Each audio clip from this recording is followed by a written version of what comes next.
Vous pouvez vous asseoir. Je considère vraiment que c'est un grand privilège d'être ici ce soir. Pour autant que je sache, c'est la première fois que nous venons à Tampa pour tenir une série de réunions. J'ai toujours été dans une grande attente de venir vous rendre visite ici. C'est un endroit si charmant et des gens si gentils que quand nous les rencontrons dans la rue. Et j'ai toujours pensé qu'il y aurait de belles réunions ici. Et alors, nous avons appris récemment que nous venions ici. Alors, nous avons prié et attendu cette grande occasion. C'est enfin arrivé. Maintenant, nous ne serons pas ici très longtemps. Seulement 4 soirs et dimanche après-midi. Et nous essayons de déployer tous les efforts possibles pour magnifier Jésus-Christ et faire avancer son royaume. J'ai confiance qu'après notre départ, que chacun retirera quelque chose.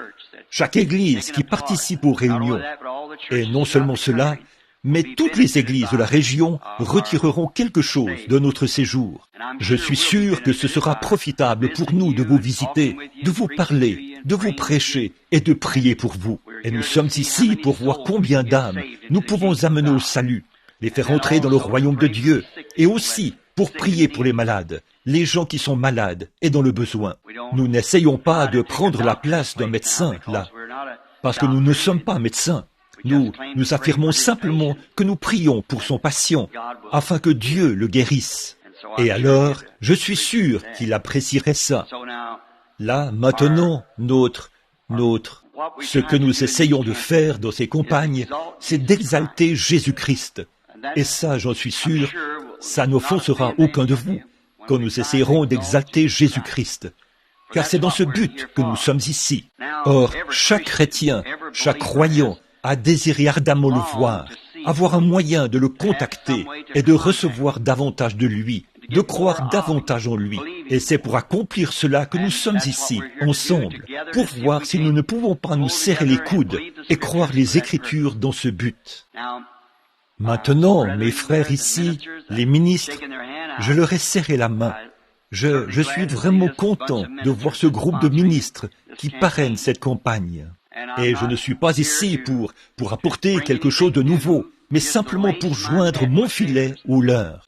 Vous savez, Jésus a dit, le royaume des cieux est comme un homme qui a pris un filet et qui est allé au lac. Il l'a lancé, et quand il a remonté le filet, il en avait de toutes sortes dans ce filet. Bon, nous sommes donc des pêcheurs, et dans ce lac, il y a seulement une certaine quantité de poissons que Dieu veut avoir. Et quand le dernier poisson sera sorti, alors ce sera terminé. Or, nous ne savons pas quand ce dernier poisson sera retiré du lac. Et maintenant, je suis ici.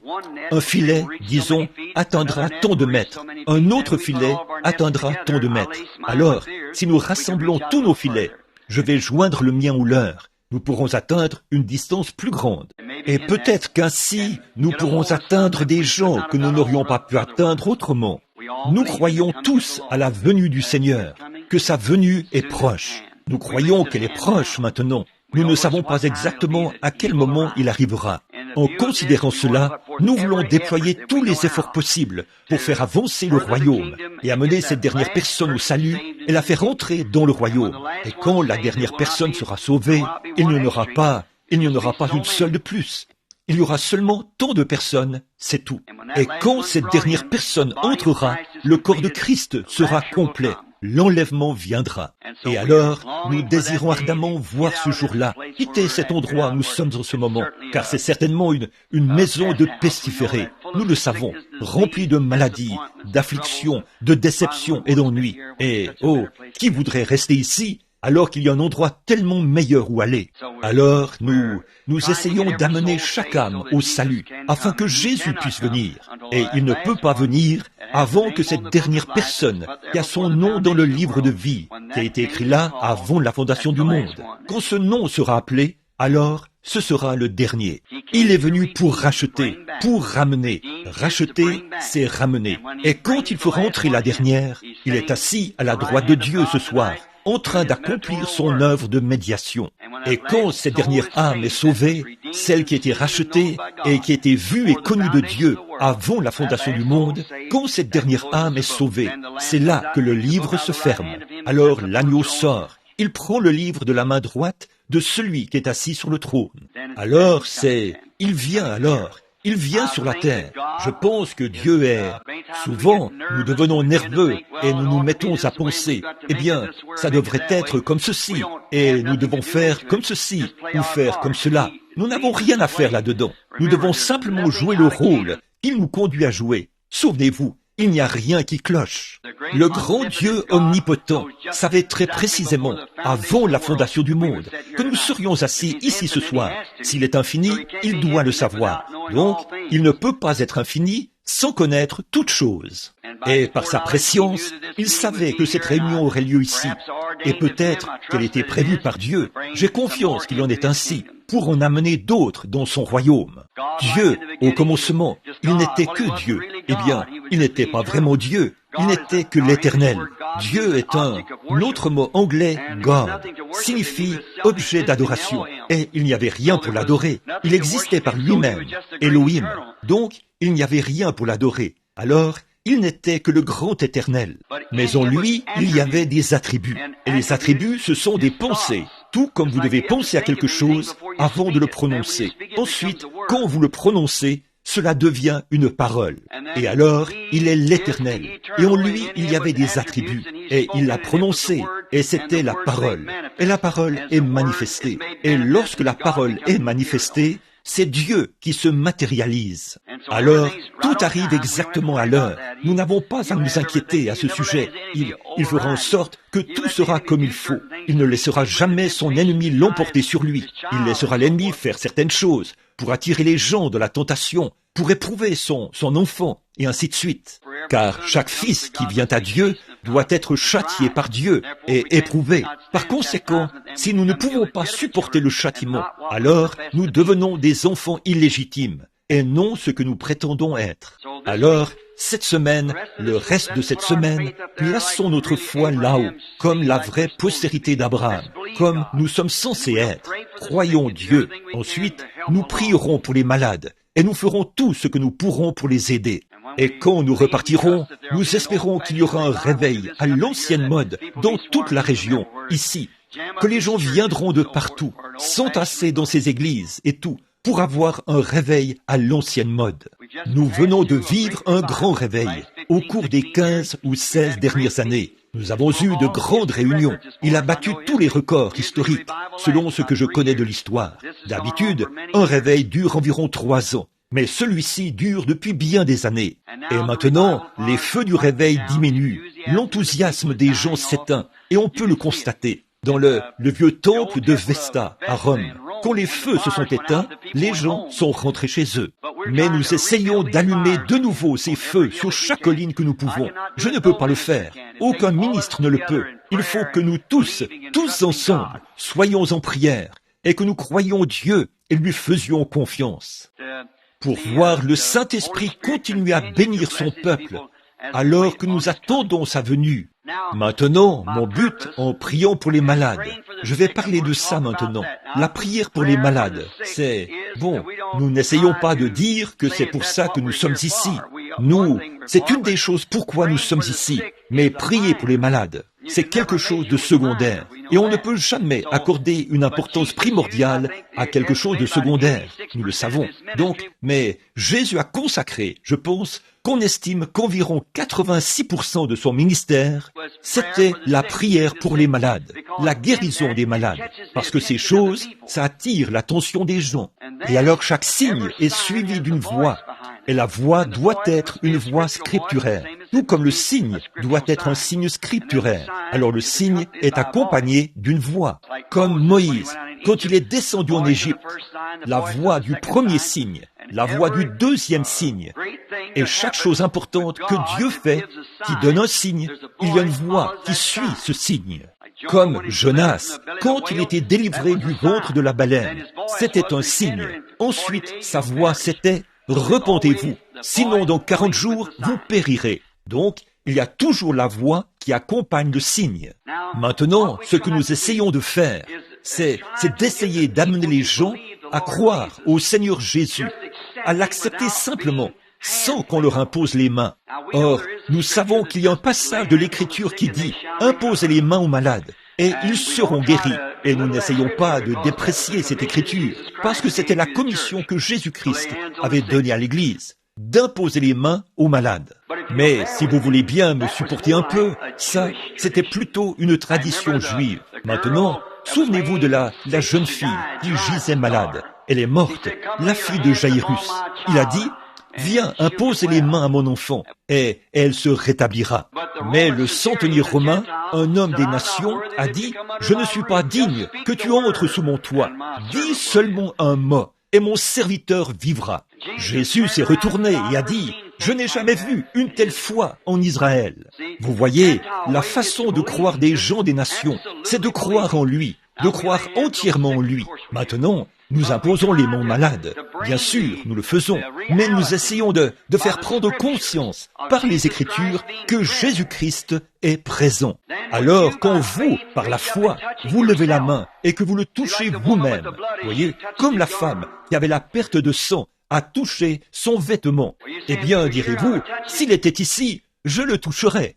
La Bible dit ceci dans Hébreux 3. Il est maintenant un souverain sacrificateur qui peut être touché par le sentiment de nos infirmités. Il peut être touché aussi bien ce soir qu'il l'était alors. Alors, nous voulons le toucher. D'habitude, quelqu'un dit, eh bien, vous savez, frère un tel, un ministre, un évangéliste, m'a imposé les mains et, oh, le Seigneur m'a guéri. Ils imposent, frère un tel a imposé les mains. Voyez, cela donne à tout le monde le désir de voir ce frère imposer les mains à quelqu'un. Après tout, ce n'est pas la main d'un frère qui l'a fait, c'est votre foi qui le fait. Alors, quand l'évangéliste quitte la ville, le pasteur n'est qu'un rien du tout aux yeux de l'assemblée, d'habitude. Certaines choses se produisent, les guérisons et ainsi de suite. Ils pensent qu'il leur faut ramener cet évangéliste en ville avant que qui que ce soit puisse être guéri. Écoutez, n'allez jamais croire ça. C'est votre foi en Dieu qui opère la guérison. Voyez, vous devez croire Dieu. Et maintenant, si vous pouvez le toucher, alors ce n'est pas quelqu'un qui vous a imposé les mains, c'est votre foi qui l'a touché. Et votre foi a produit la réalité. Donc, ce n'est pas quelqu'un qui vous a touché, mais c'est votre foi qui l'a touché. Et alors, cela lui rend un témoignage véritable et authentique. C'est pour ça que nous sommes ici, pour le magnifier. Maintenant, chaque jour, mon fils sera là et distribuera des cartes de prière. S'il n'est pas ici, l'un des autres, eh bien, ceux de la campagne les distribueront. Ils distribuent des cartes de prière. C'est juste une petite carte qui porte un numéro. Soir après soir, nous appelons ces numéros et nous prions pour les malades. Et maintenant, et chaque jour, ils distribuent de nouvelles cartes parce qu'il y a de nouveaux venus. Et s'ils les distribuent toutes le premier jour, les gens n'ont pas la possibilité d'obtenir une carte de prière. Et là, de cette manière, personne ne sait exactement quel numéro dans la ligne de prière sera appelé, car nous avons beaucoup d'expérience dans le déroulement de ces choses. Une fois, nous avons eu quelqu'un qui vendait des cartes de prière aux gens pour les faire monter sur l'estrade. Alors, nous avons dû arrêter ça, bien sûr. Alors, nous venons là, et le jeune homme apporte les cartes de prière devant vous tous les après-midi à 18h30. Et il mélange ses cartes de prière juste devant vous. Alors, il distribue. Et vous pourriez avoir le numéro 10, l'autre, le numéro 35, le prochain, 90, la personne suivante, 60, comme ça. Et là encore, il ne saurait pas quelle carte vous avez reçue. Et une autre chose, quand j'arrive le soir, je ne sais jamais par où nous allons commencer. Nous pourrions commencer quelque part, ailleurs, n'importe où, par ici ou par là. Parfois, je compte le nombre de personnes dans cette rangée-ci et je le multiplie par le nombre dans cette rangée-ci. Et je le divise par le nombre dans cette rangée-ci. Autrefois, je demandais à un petit enfant de se lever et de compter. Et là où il s'arrêtait, c'est là que je commençais. Croyez-le ou non, la mère avait demandé à son petit de s'arrêter à son numéro. Nous traitons encore avec des êtres humains, voyez-vous. Alors il faut procéder autrement. Alors maintenant, ceci fonctionne très bien, depuis bien des années. Et nous prierons pour les malades chaque soir, si le Seigneur le veut. Et maintenant, je veux que vous priez pour moi. Là, nous croyons que Jésus-Christ est toujours vivant. Nous croyons que toutes les religions sont peut-être bonnes, mais il n'y en a aucune d'entre elles n'est véritable et authentique, à part le christianisme. Je suis missionnaire, j'ai fait plusieurs fois le tour du monde, et j'ai été sur toutes sortes de champs de mission à l'étranger, et tout. Et j'ai entendu les païens, les bouddhistes, et les mahométans, et d'autres, tout autour du monde. Mais il n'y a qu'une seule véritable religion qui existe réellement, une seule véritable, qui contient le salut, et c'est le christianisme.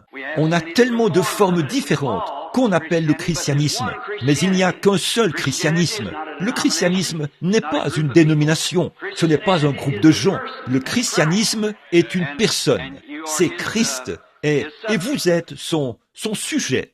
Et maintenant, nous croyons qu'il est vivant, il est ressuscité des morts. Nous croyons cela de tout notre cœur, et nous croyons qu'il est ici même, maintenant. Nous croyons qu'il est tout aussi vivant ce soir qu'il l'a toujours été.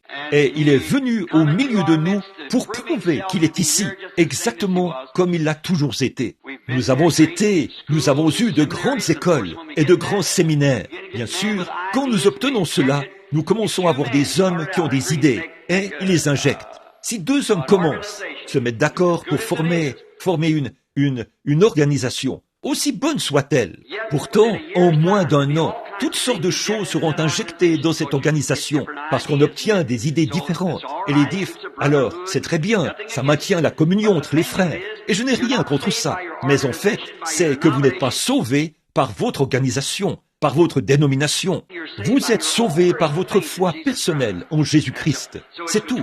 Donc, c'est seulement entre vous et Christ. Alors, sondez l'Écriture et croyez en lui de tout votre cœur.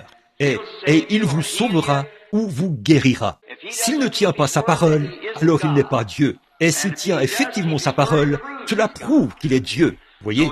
Donc, nous le croyons de tout notre cœur. Et maintenant, priez avec moi, et nous ferons de notre mieux. Et chaque soir, nous allons essayer de laisser partir les gens de bonne heure. D'habitude, nous sortons du tabernacle ou des bâtiments avant environ 21h30. Maintenant, ce soir, ce sera peut-être un peu plus long. Je n'en suis pas sûr. Il nous reste encore 45 minutes. Alors il se peut que nous puissions sortir à l'heure ce soir. Nous parlons pendant un moment. Mais ce soir, je veux poser le fondement de ce que nous essayons d'accomplir. Et pour ce faire, il faut un peu plus de temps pour vous présenter ce que nous avons l'intention de faire. En ce qui concerne un don de Dieu à son Église, à son peuple. Et bien sûr, nous ne pouvons certainement pas clarifier cela. Il n'y a aucun moyen pour un être humain de le faire. Et que dire de le faire en seulement 3 ou 4 soirs, juste au moment où vous commencez à vous connaître et que toutes ces drôles d'impressions s'en vont, étant des inconnus, eh bien là, vous commencez à voir d'autres personnes qui se sont rétablies. Et des choses se sont accomplies. Vous avez sondé l'Écriture, et vous dites, eh bien, forcément, je ne l'ai jamais vu comme ça, mais voici, c'est là. Et ça doit concorder de la Genèse à l'Apocalypse. Or, je crois que Dieu peut faire des choses qui ne sont pas écrites dans cette Bible. Je crois qu'il peut le faire, parce qu'il est Dieu. Mais tant qu'il fait ce qu'il a promis ici, ça me suffit. Je ne crois pas que quoi que ce soit devrait être ajouté à ce livre ou en être retranché. Je crois que c'est la révélation complète de Jésus-Christ. Je crois que c'est ce que c'est. Et toute doctrine, de toute façon, doit venir de cette Bible.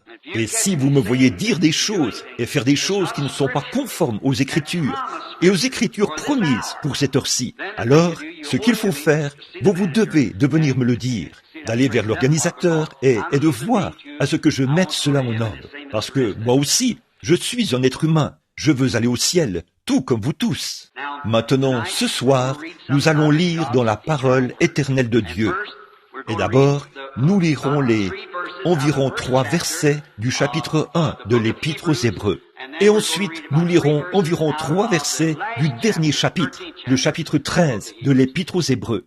Maintenant, nous nous tenons toujours debout quand nous promettons fidélité, ou quand nous saluons le drapeau, ou quand nous chantons The Star Spangled Banner. Qu'en est-il de la parole de Dieu? Levons-nous pendant que nous la lisons.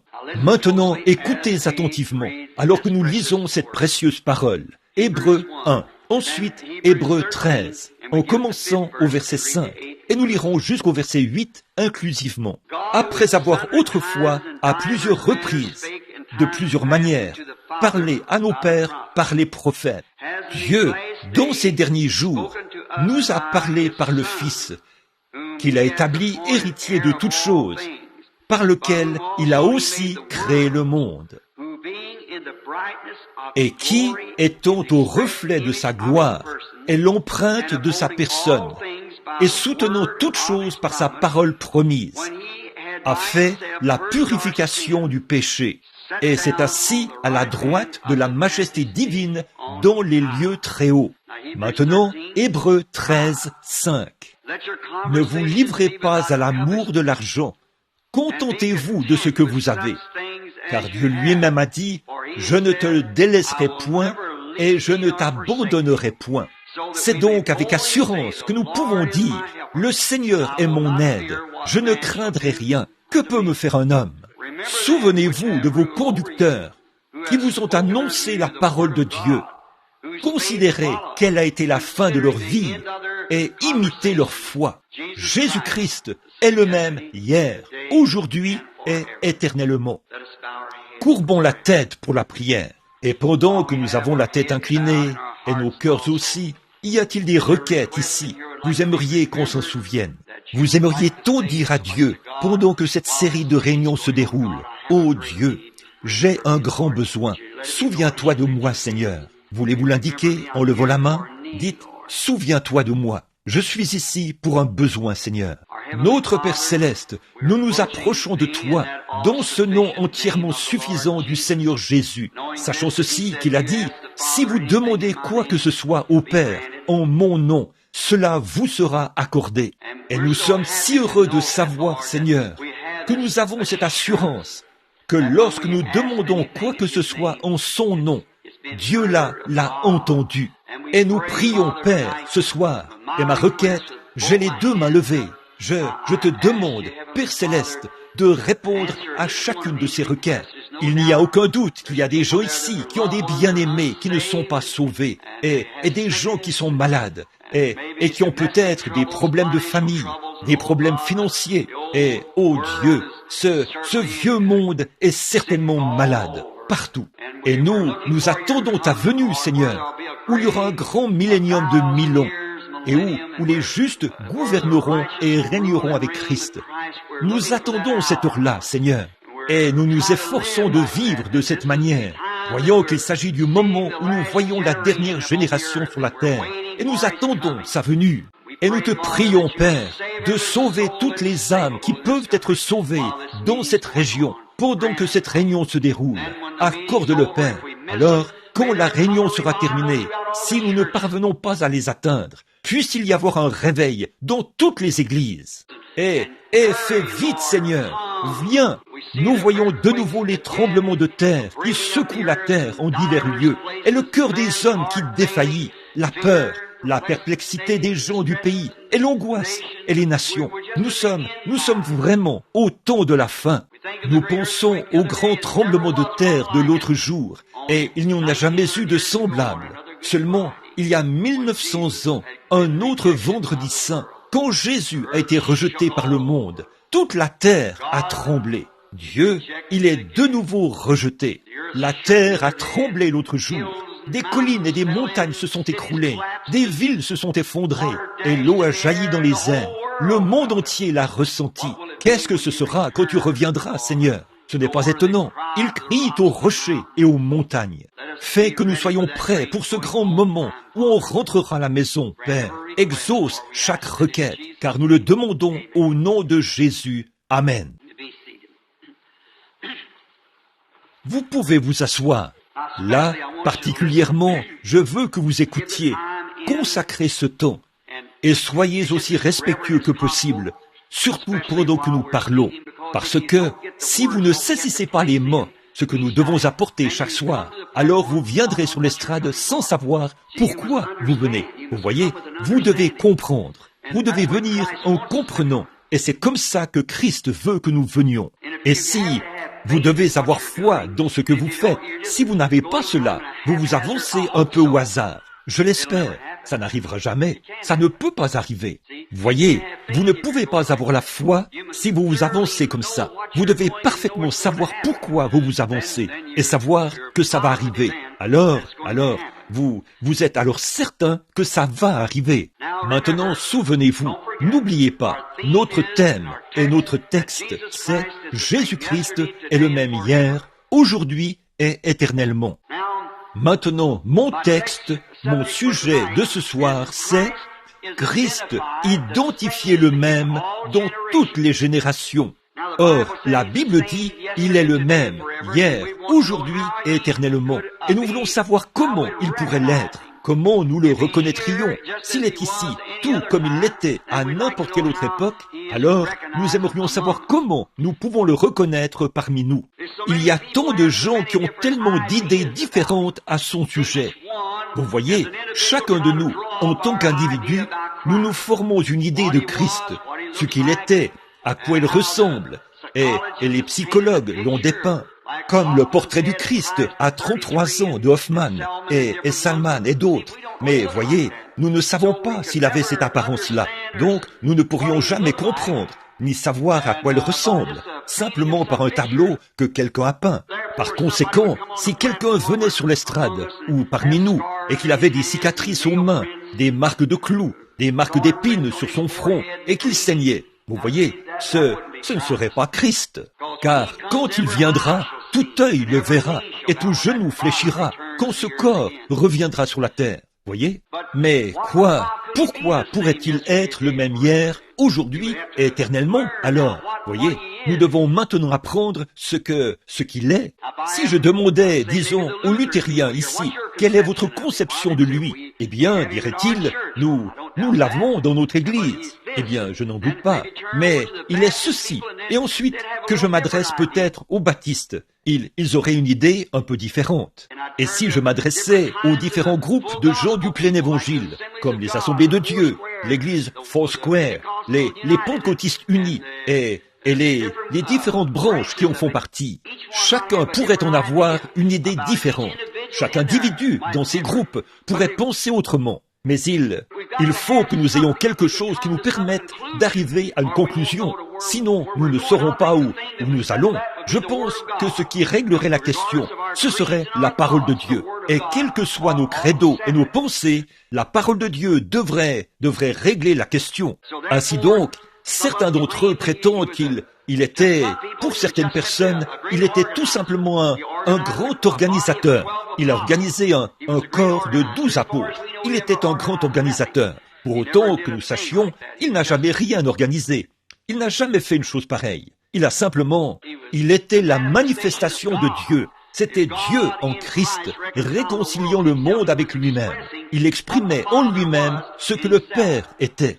Il a dit, « Je fais toujours ce qui est agréable au Père. Et moi et le Père, nous sommes un. Le Père habite en moi. Quand vous me voyez, vous avez vu le Père. » Autrement dit, il exprimait Dieu. L'Esprit était tellement lui, au point que lui et le Père, pour lui, ce n'était pas regardé comme une proie arrachée d'être la même personne.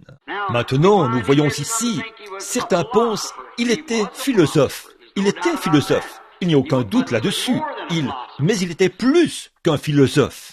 Certains d'entre eux pensaient qu'il était un prophète. Il était prophète, c'est vrai. La Bible dit qu'il l'était. Mais il était plus qu'un prophète. Certains d'entre eux ont dit, il était un docteur. Jamais un homme n'a enseigné comme ça. Il était un docteur, mais il était quand même plus qu'un docteur. Voyez, certains d'entre eux disent, c'était un homme bon, mais il était plus qu'un homme bon. Il était un homme bon, mais il était plus qu'un homme bon. Et quand on rassemble tous ces éléments, il était Dieu. Donc, il n'était rien de moins, ni rien de plus.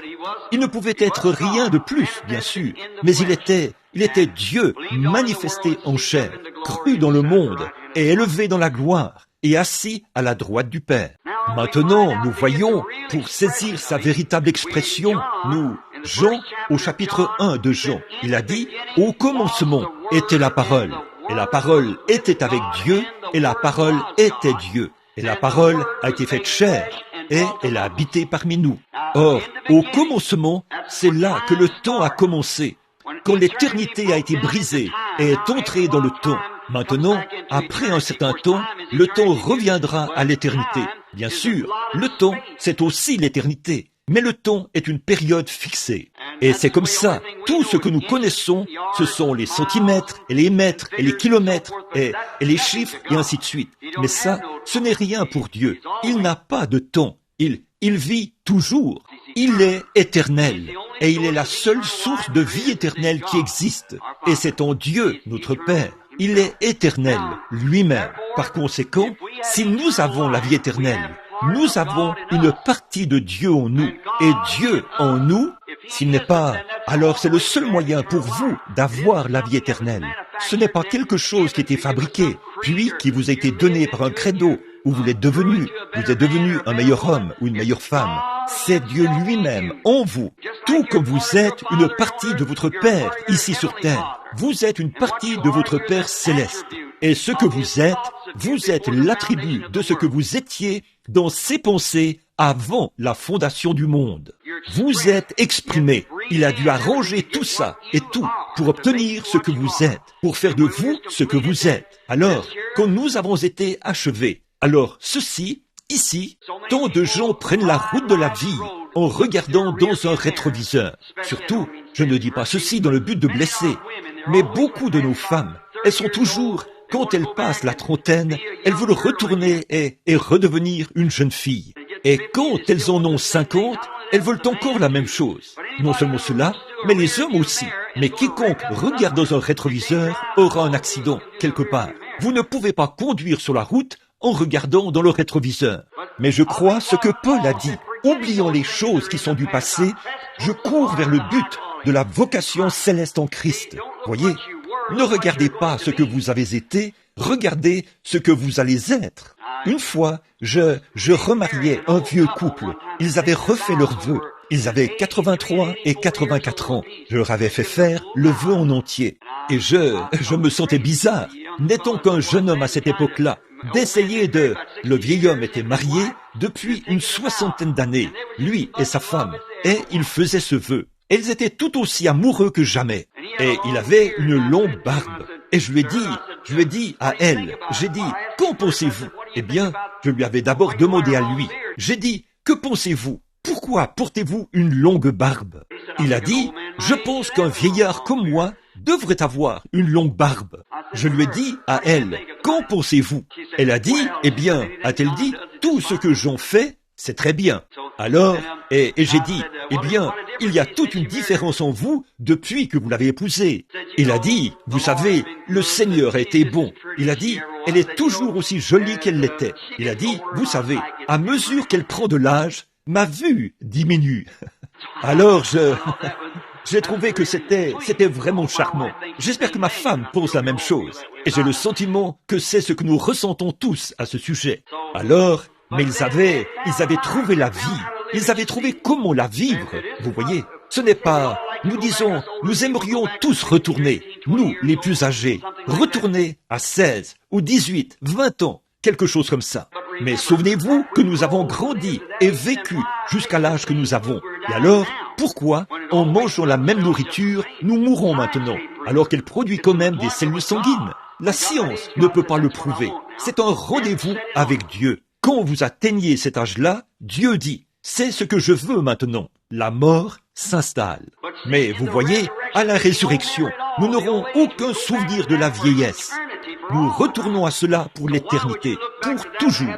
Alors, pourquoi voudriez-vous regarder en arrière pour avoir à vivre cette chose misérable de nouveau? Eh bien, regardez juste là. Devant vous se trouve la nouvelle créature en Christ, le nouveau corps, le corps immortel, qui ne passera jamais, qui ne vieillira jamais, qui n'aura jamais de maladie ou de chagrin. Alors regardez toujours devant vous, comme ça, attendant sa venue. Maintenant, au commencement, la parole, et la parole était avec Dieu, et la parole était Dieu. Et la parole a été faite chair, et elle a habité parmi nous. C'était Jésus-Christ. Il était la parole de Dieu. Or, un jour, Dieu va juger le monde. Nous le savons. Et maintenant, beaucoup de gens pensent, ils ont leur idée de ce par quoi il jugera le monde. Maintenant, à nos bons amis catholiques, s'il y en a ici, ils croient que Dieu va juger le monde par l'Église catholique. S'il le fait, quelle Église catholique? Voyez, parce qu'il y a beaucoup de tendances du catholicisme. Il y a l'Église catholique romaine et l'Église orthodoxe grecque, et ainsi de suite. Voyez, eh bien, s'il le juge par l'Église romaine, alors l'Église grecque est dans l'erreur. Il le juge par l'Église grecque, alors l'Église romaine est dans l'erreur. Voyez? Ainsi donc, s'il le juge par les luthériens, les baptistes sont dans l'erreur. Il le juge par les baptistes, les luthériens sont dans l'erreur. il le juge par les pentecôtistes, alors ils sont tous les deux dans l'erreur. Alors voyez, c'est ce qu'il en est. Il ne jugera le monde par aucune église. Il ne jugera la parole par aucun code ou par aucun credo. Il jugera le monde par Jésus-Christ, et il est la parole. Jésus est la parole. Au commencement était la parole, et la parole était avec Dieu, et la parole était Dieu. Et la parole, c'est toujours Dieu, le même hier, aujourd'hui et éternellement. Le même hier, aujourd'hui et éternellement. Or, comment est-ce possible? Dieu, au commencement, a signé une partie de sa parole à chaque âge. C'est pour ça qu'il connaissait la fin dès le commencement. Dans chaque âge, une prophétie avait été assignée pour cet âge-là. D'habitude, les églises, et ainsi de suite, et les groupes de gens, ils étaient tous tellement embrouillés qu'ils ont voyé un prophète sur la scène. Or, nous savons que la Bible dit que Dieu, à plusieurs reprises et de plusieurs manières, a parlé à nos pères par les prophètes. En ces derniers temps, par son Fils, Jésus-Christ. Jamais le Dieu immuable ne change jamais sa manière de faire les choses. Dieu a une seule façon de faire les choses, et il ne change pas du tout. Quand l'homme a péché et qu'il est tombé dans le jardin d'Éden, et que Dieu a pourvu d'un moyen pour cet homme d'être sauvé, il n'a jamais changé sa manière de faire. Il a accepté cet homme sur la base du sang versé d'un innocent, et il n'a jamais changé cela depuis. Quoi qu'il arrive, nous avons essayé de construire des tours, Nimrod, et nous essayons de construire des villes comme Nebuchadnezzar. Nous avons essayé d'avoir des organisations, de rassembler tous les gens dans un seul groupe. Nous avons essayé de les amener à le faire par l'instruction. Nous avons tout essayé pour le faire. Et c'est un échec total. Dieu rencontre l'homme sur une seule base. C'est sous le sang versé. Et c'est le seul lieu où il le rencontrera jamais. En dehors de ça, vous ne faites que lutter contre l'air. Il a rencontré Israël. Il a rencontré Job. Il a rencontré tous les prophètes. Partout. Sous le sang versé. Et c'est le seul moyen par lequel il nous rencontrera ce soir. Pas en tant que pentecôtiste, pas en tant que méthodiste, pas en tant que luthérien, pas en tant que catholique, mais il nous rencontrera sous le sang versé de son Fils, Jésus-Christ. Et seulement sous cela. C'est le seul lieu où il nous rencontrera. Le Dieu immuable, il ne change jamais sa façon de faire, quoi que ce soit. Voyez, ses caractéristiques prouvent que lui, il ne change pas. Il ne traite jamais avec des groupes. Certains grands, vous dites, notre grande organisation, Dieu l'ignorera. Il traite avec un individu, une seule personne. Voyez, en effet, vous êtes un individu unique. Il n'y a pas deux nez pareils, pas deux empreintes de pouces. Vous êtes un individu, et Dieu traite avec vous en tant qu'individu.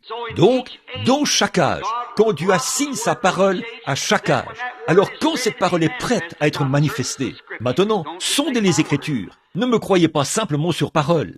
Quand cette parole est prête à être manifestée, alors Dieu fait descendre un prophète et révèle la parole à son prophète. La Bible dit, la parole du Seigneur est venue au prophète. Et il ne fait rien sans l'avoir d'abord révélé à ses prophètes.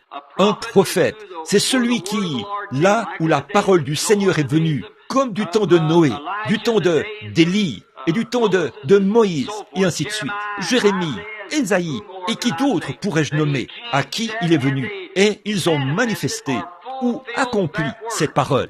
Maintenant, regardez bien. Alors vous verrez si nous avons raison ou pas, quant à ces pensées que nous avons. Maintenant, vous voyez, chacun de nous aurait des choses. Chacun de nous interprète la Bible différemment. Les méthodistes disent, il faut la lire comme ceci. Le catholique dit, comme ceci. Les luthériens, comme ceci. Les pentecôtistes, comme ceci. Mais la Bible dit ceci, la parole de Dieu ne peut être un objet d'interprétation particulière. Dieu interprète sa propre parole. Dieu n'a pas besoin d'interprète. Il n'a pas besoin de nous pour interpréter. Quand Dieu fait une promesse et qu'il la manifeste et qu'il l'accomplit, voilà l'interprétation de celle-ci. Dieu a dit au commencement que la lumière soit. Et la lumière fut. Cela n'a pas besoin d'interprétation. Quand Dieu a dit « il y aura de la lumière » et que la lumière a surgi, c'est l'interprétation de sa propre parole. Il a dit « une vierge concevra » et elle a conçu. Il a dit qu'il déverserait son esprit dans les derniers jours sur toute chair. Et il l'a fait. Ça n'a pas besoin d'interprétation. Quand Dieu rend sa parole claire pour vous, c'est ce qui donne l'interprétation. Or, quand Moïse est venu, il n'aurait pas pu prendre le message de Noé. Moïse non plus n'aurait pas pu prendre, ou Noé, prendre le message de Moïse. Josué non plus n'aurait pas pu prendre un de leurs messages. Vous voyez, chacun d'eux. Ésaïe n'aurait pas pu prendre un autre, mais chaque message est pour cet âge-là. Et dans l'âge dans lequel nous vivons, quand cette parole est interprétée, Dieu prononce cette parole et fait vivre la parole pour cet âge-là, en y donnant l'interprétation. Voilà Dieu en Christ manifesté. Voyez, car Christ est la parole. Et quand la parole est manifestée, alors c'est Christ dans chaque âge. C'était Dieu qui était en Joseph. Le caractère de Joseph était exactement un type de Christ. Il est né à l'époque de toute cette grande, l'église là-bas, avec son père. Ses frères le haïssaient parce qu'il était spirituel. Il avait des visions et pouvait interpréter des songes. Et ses frères le haïssaient sans raison, si ce n'était pas exactement la raison pour laquelle il haïssait Jésus. Et remarquez, il était aimé de son père. Jésus aussi, vendu pour presque 30 pièces d'argent, comme Jésus, jeté dans une fosse, et on pensait qu'il était mort, exactement comme Jésus. Enlevé et mis en prison, exactement comme Jésus, à la croix. Puis, il a été envoyé dans la maison de Pharaon, et il était assis à la droite de Pharaon, exactement comme Jésus, qui est monté à la droite de Dieu. Et quand Joseph quittait le palais, les trompettes sonnaient, et tout genou devait fléchir, car Joseph approchait. Et ainsi, quand Jésus quittera le trône et reviendra, la trompette sonnera, et tout genou fléchira. Il était en David. Quand David a été rejeté par son propre peuple en tant que roi, il est monté sur la colline. Il a regardé derrière lui, sur le mont des Oliviers, alors qu'il était excommunié par son propre peuple. Il est monté sur la colline, a regardé en direction de la ville et a pleuré. 800 ans plus tard, le fils de David s'est assis sur la même colline, a pleuré, parce qu'il était rejeté dans sa propre ville. Et il a dit, « Jérusalem, Jérusalem, combien de fois ai-je voulu te prendre sous mes ailes, comme une poule rassemble sa couvée, mais tu ne l'as pas voulu. » Voyez, c'est Christ dans chaque génération. C'était Christ en David. La Bible dit, Moïse a renoncé au trésor de l'Égypte, au plaisir et aux richesses de l'Égypte, regardant l'opprobre de Christ comme un trésor plus grand. Et il a suivi Christ dans le désert, qui était la colonne de feu. Eh bien, c'était le Logos qui était sorti de Dieu, c'est-à-dire Christ, loin. Et maintenant, nous voyons que dans chacun de ces âges, les gens ne veulent habituellement pas croire cela, parce qu'ils sont déjà établis dans leurs habitudes. Vous formez un angle, vous construisez un bâtiment. Et là, quand on arrive à l'angle, tout le monde court dans cette direction-là. Ils ne veulent pas changer de direction à l'angle. Mais l'édifice est construit de cette manière-là. Si la parole dit qu'il doit être construit de cette manière-là, voyez, c'est là que nous arrivons à ces jonctions du temps. C'est là que c'est difficile. C'est là que les hommes travaillent d'arrache-pied. Maintenant, souvenez-vous, Dieu ne change jamais sa manière de faire les choses. Partout dans les Écritures, c'est toujours pareil. Hors du temps de Noé, c'était Christ qui était en Noé. C'était Christ qui était en Moïse. Regardez, il était né à un moment, né pour être prophète, et il avait été mis parmi des joncs, tout comme Christ a dû être sorti du pays à cause du massacre de tous les enfants. Et quand il est sorti du désert, le législateur et un sacrificateur et un prophète, et ainsi de suite, tout préfigurait Christ parfaitement, tout au long, par l'entremise de tous les prophètes, alors qu'il prophétisait. Maintenant, nous voyons Dieu s'identifie dans tous les âges. Comment s'est-il identifié là? Quelle caractéristique a-t-il utilisé? Sa même caractéristique depuis le commencement. Manifester sa parole, faire vivre sa parole. C'est ça l'identification, la parole promise de cet âge-là. Voyez? Or, quand Moïse est venu, il n'aurait pas pu dire « Maintenant, nous allons construire une arche et sortir d'ici en flottant. » Ça, c'était le message de Noé. Et c'est ça le problème. Quand Jésus est entré en scène, il a trouvé ces Hébreux qui vivaient dans le reflet d'une autre lumière. Et c'est ce qu'il en est aujourd'hui. C'est ce qu'il en est dans chaque âge. Ils vivent dans le reflet d'une autre lumière.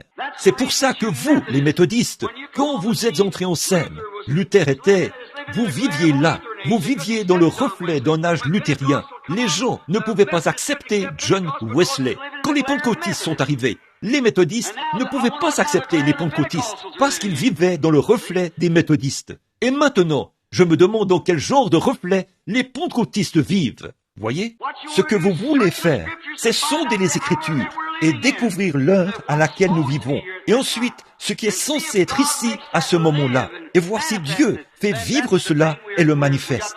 C'est là que nous voyons que nous avons la bonne interprétation de l'âge. Or, Jésus, quand il est venu, ils ont dit, nous avons Moïse. Il a dit, si vous aviez connu Moïse, vous me connaîtriez aussi. Il a écrit à mon sujet. Il a dit, sondez les Écritures, parce que vous pensez avoir en elles la vie éternelle. Ce sont elles qui rendent témoignage de moi. Autrement dit, regardez dans les Écritures. Voyez? Oh, ils étaient tellement ancrés dans leur tradition. Il a dit, oui, par vos traditions, vous avez annulé l'effet de la parole de Dieu sur les gens. Vous avez tellement établi vos traditions dans les gens que la parole n'a aucun effet sur eux. Parce que vous dites, c'est la même chose maintenant. Je suis ceci. Je fais partie de ceci.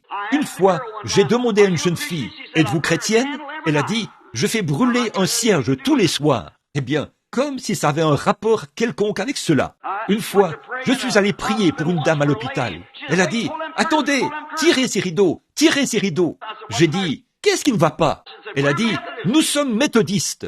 J'ai dit, n'êtes-vous pas chrétienne? Elle a dit, je suis méthodiste. J'ai dit, eh bien, c'est tout. Ça règle la question alors. Vous n'êtes pas chrétienne. Vous n'êtes qu'une méthodiste. Et donc, alors c'est ça, voyez. Ils ne saisissent pas, c'est tout. Et vous voyez, ils vivent dans le reflet d'une autre lumière. Et le reflet, c'est la chose. Qu'est-ce que c'est? C'est une fausse lumière. C'est la réflexion d'une chose. Comme ma maison est à Tucson, en Arizona. Je vis dans le désert. Il y a des mirages. Vous savez ce que c'est? C'est la réflexion du soleil sur le désert chaud. Et ça reflète une fausse lumière. Ça donne l'impression que c'est de l'eau. Quand vous arrivez à cet endroit-là, il n'y a pas d'eau. Voilà ce qu'est un reflet. C'est quelque chose qui est porteur de promesses. Mais on n'y arrive jamais. Et maintenant, le plus grand vol que le monde ait jamais connu, c'est ce vol de 7 millions de dollars qui vient d'être perpétré en Angleterre. Cela a été perpétré sous de fausses lumières. Ils ont installé des lumières là-bas et ont fait ralentir ce train. Et même Scotland Yard n'a pas réussi à mettre la main là-dessus. C'est le plus grand vol qu'on ait jamais connu dans l'histoire du monde. Il a été perpétré grâce à une fausse lumière. Et le plus grand vol que l'Église de Jésus-Christ ait jamais connu, c'est sous une fausse lumière, le reflet d'un autre âge, alors que Dieu essaie d'injecter ou de présenter aux gens la lumière de l'heure. Quand Jésus est venu, il était la parole. Il en était de même pour Moïse. Il était la parole. Moïse et les autres prophètes étaient la parole. Mais eux, ils étaient la parole en partie. Lui, il était la parole dans sa plénitude. Il était la plénitude de la parole. Il était la parole. À ce moment-là, les gens vivaient dans le reflet vacillant de l'âge de Moïse. Il a dit, si vous aviez connu Moïse, vous me connaîtriez aussi, car Moïse a écrit à mon sujet. Ils ont dit, eh bien, tu n'as pas encore 50 ans, et tu dis que tu as vu Abraham? Maintenant nous savons que tu es fou. Il a dit, avant qu'Abraham fût, je suis. Le « je suis » était dans le buisson ardent. C'était la colonne de feu. Voyez, il était « je suis ». Il est le même, hier, aujourd'hui et éternellement, dit la Bible. Jésus-Christ. Ses caractéristiques ne changent pas du tout. Ses paroles sont les mêmes. C'est la portion de la parole pour chaque âge. Et comment l'a fait-il connaître? Il l'a fait connaître par ses serviteurs, les prophètes. Il a tout. Comment le prophète est-il compris? Quand il prophétise quelque chose et que cela s'accomplit. Maintenant, les prophètes, là, en ces jours-ci, nous avons des dons de prophètes, des dons de prophétie plutôt. On impose les mains et on prie et les dons viennent sous forme de 9 dons spirituels dans l'Église. C'est-à-dire, avant que la prophétie puisse être reçue par l'Église, elle doit être jugée par 5 juges spirituels ou 3 juges spirituels. Mais pas un prophète. Un prophète est né prophète. Les dons et les appels sont sans repentir. C'est quelque chose qui est en vous. C'est quelque chose qui est né en vous. quelque chose qui était ordonné par Dieu en vous. Eh bien, Moïse est né prophète. Jérémie, la Bible dit, Dieu a dit à Jérémie, il a dit, avant même que tu étais formé dans le sein de ta mère, je t'avais consacré et je t'avais établi prophète des nations. Jean-Baptiste, 712 ans avant sa naissance, Ésaïe l'a vu, la voix de celui qui crie dans le désert. Son père était un sacrificateur. D'habitude, ils suivent les traces de leur père et reprennent leur travail. Mais son travail à lui était trop important. Il devait annoncer le Messie. Il est donc allé dans le désert. Il n'avait aucune instruction. Il n'avait pas besoin d'instruction. Il devait recevoir une révélation directe de qui était ce Messie. Et il l'a reconnu. Il a dit, je rends témoignage. J'ai vu l'Esprit de Dieu, comme une colombe, descendre sur lui. Et une voix venant du ciel a dit, celui-ci est mon fils bien-aimé. C'est lui. S'il avait été dans un séminaire ou quelque chose du genre, où les gens disent, bon, vous connaissez frère Jones ici, il ressemble vraiment au Messie. Voyez, on l'aurait persuadé. Mais son travail était trop important. Il devait aller dans le désert et rester seul avec Dieu. Quand il en est sorti, il n'avait pas d'instruction. Il parlait comme les hommes. Il a dit, oh, race de vipères, ou serpent dans l'herbe. Or, si ça avait été un homme instruit, il aurait pu utiliser d'autres mots, vous savez, éléments incommodants, de bas étage, ou quelque chose comme ça. Mais il avait utilisé quelque chose d'autre. Mais il aurait utilisé un langage élevé et cultivé, ou quelque chose comme ça, grâce à son instruction. Mais Jean a dit, ils étaient sournois et visqueux comme un serpent. C'est ce qu'il a vu là-bas dans le désert. Il a dit, race de serpents, qui vous a appris à fuir la colère à venir? Ne pensez pas que, parce que nous faisons partie de ceci et nous faisons partie de cela, que vous avez quoi que ce soit. Je me demande s'il ne dirait pas la même chose aujourd'hui. De ces pierres, Dieu peut susciter des enfants à Abraham. Ces rochers, ce qu'il avait vu, aussi, la cognée est mise à la racine de l'arbre, ce qu'il avait vu dans le désert. Tout arbre qui ne produit pas de bons fruits, les arbres fruitiers qui ne produisent pas, ont été coupés et jetés au feu. Voyez, il utilisait des types dans ses prédications, mais il était exactement comme Dieu l'avait destiné à être. Voyez, il était ce prophète. Il n'avait pas eu de prophète depuis des centaines d'années. Remarquez, mais Dieu l'a façonné et a fait de lui ce qu'il est. Nous voyons que Jérémie est venu sur la scène. Nous voyons les différents prophètes qui sont venus sur la scène. Nous savons à peine d'où ils viennent. Ils sont venus sur la scène, puis ils sont partis. Dieu les a utilisés, les a scellés, les a retirés de la scène, et c'est tout. Le message continuait, la parole était confirmée, et ça allait à une autre génération. Puis il construisait sur ce que ses prophètes avaient fait. Alors, quand il est venu, Jésus a dit, vous avez blanchi les murailles et les tombeaux des prophètes, et c'est vous qui les avez mis dedans. Voyez, un homme se lèvera avec un message, il prêchera ce message, il donnera le message de l'heure, puis, au bout d'un moment, il est mis à mort et mis dans le tombeau, et des années plus tard, ils bâtissent une organisation là-dessus, et sur cela, quelque chose d'autre est bâti. Qu'est-ce que vous faites? Le message de cet homme est déjà passé, c'est dans l'histoire. Nous allons de l'avant, nous regardons vers l'avant. La science ne regarde pas en arrière pour dire ce que la science a dit. J'ai lu ce qu'un savant a prouvé en faisant rouler une balle. Et là-bas en France, il y a environ 300 ans, si jamais l'homme atteignait la vitesse vertigineuse de 50 km à l'heure, il s'élèverait de la terre. Et je viens ici en roulant à environ 100 km à l'heure. Voyez, donc la science ne se réfère pas à ça. Il continue à aller de l'avant. Maintenant, ils réussissent à le faire rouler à des centaines de kilomètres à l'heure. Et juste, il ne s'arrête pas là. Il continue à aller de l'avant. Mais nous regardons en arrière pour voir qu'est-ce que Finney a dit, qu'est-ce que Sankey a dit, qu'est-ce que Moody a dit. C'était des hommes très bien, de même que Moïse et Joseph. Mais c'était un autre âge. Voyons ce que la parole dit qu'est Jésus-Christ aujourd'hui. Il est le même, hier, aujourd'hui et éternellement. Et le seul moyen pour nous de savoir ce qu'il est aujourd'hui, c'est de découvrir ce qu'il était hier. Alors vous verrez ce qu'il est. Bon, nous n'avons pas le temps de nous attarder bien longtemps sur cela ce soir, parce qu'il ne nous reste que quelques minutes. Remarquez, la parole qui est désignée pour chaque âge, quand cette parole est manifestée, c'est Christ de ce jour-là, exactement comme ça l'était dans chacun de ces jours. Maintenant, nous voyons que lorsque Jésus est venu sur la scène, il a été rejeté. Pourtant, il était la parole promise. Là, dans Deutéronome 18:15, Moïse a dit, « L'Éternel, ton Dieu, suscitera un prophète comme moi. Alors quiconque n'écoutera pas ce prophète sera retranché du milieu du peuple. » Donc, il était là, exactement le prophète de cet âge-là. Et les docteurs de ce jour-là n'ont pas reconnu cela. Ils l'ont finalement mis à mort, voyez, et il a accompli parfaitement. Il était né d'une vierge. Ils ne croyaient pas ça. Ça, c'était du fanatisme. Mais nous le croyons maintenant, après que cela a été prouvé. Jeanne d'Arc, quand elle est entrée en scène, là-bas en France, la Révolution française, qu'est-ce que vous, les catholiques, avez fait? Vous l'avez mise à mort, comme sorcière, parce qu'elle avait des visions, qu'elle interprétait des songes. 200 ans plus tard, vous avez fait pénitence. Vous avez déterré le corps de ces prêtres qui les avaient tués et qui l'avaient fait mourir sur le bûcher, et vous les avez jetés dans la rivière. C'est ça, votre pénitence. Voyez, vous n'avez jamais connu Saint Patrick quand il était sur terre, qui s'appelait Suka. Vous ne l'avez jamais connu. Vous prétendez qu'il est l'un des saints. Regardez combien de milliers de ses enfants vous avez tués là-bas, en Irlande. Voyez, c'est après que tout est terminé, que la confirmation a été accomplie, qu'ils lui construisent un tombeau. Le message est passé, et nous avançons dans quelque chose d'autre.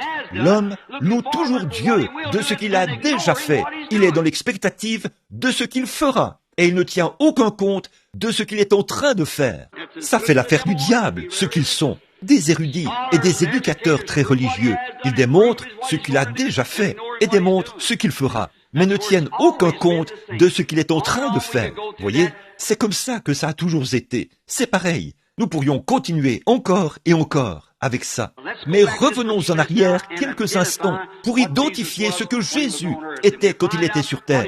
Nous verrons ce qu'il était à l'époque, ce qu'il a été dans les autres âges. Alors, il faudra qu'il en soit de même dans cet âge-ci, pour que ce soit juste. Maintenant, nous voyons que, quand il est entré en scène, nous savions qu'il était la parole.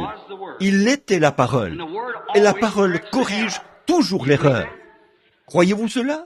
Juste une petite réflexion ici. Regardez, vous qui adorez Marie, voyez, elle a dit que le Saint-Esprit l'a couverte de son ombre et qu'elle a enfanté ce fils. Et c'était par la vertu du Saint-Esprit. Alors, quand il avait environ 12 ans, ils étaient à Jérusalem, à la fête de la Pâque, ou de la Pentecôte.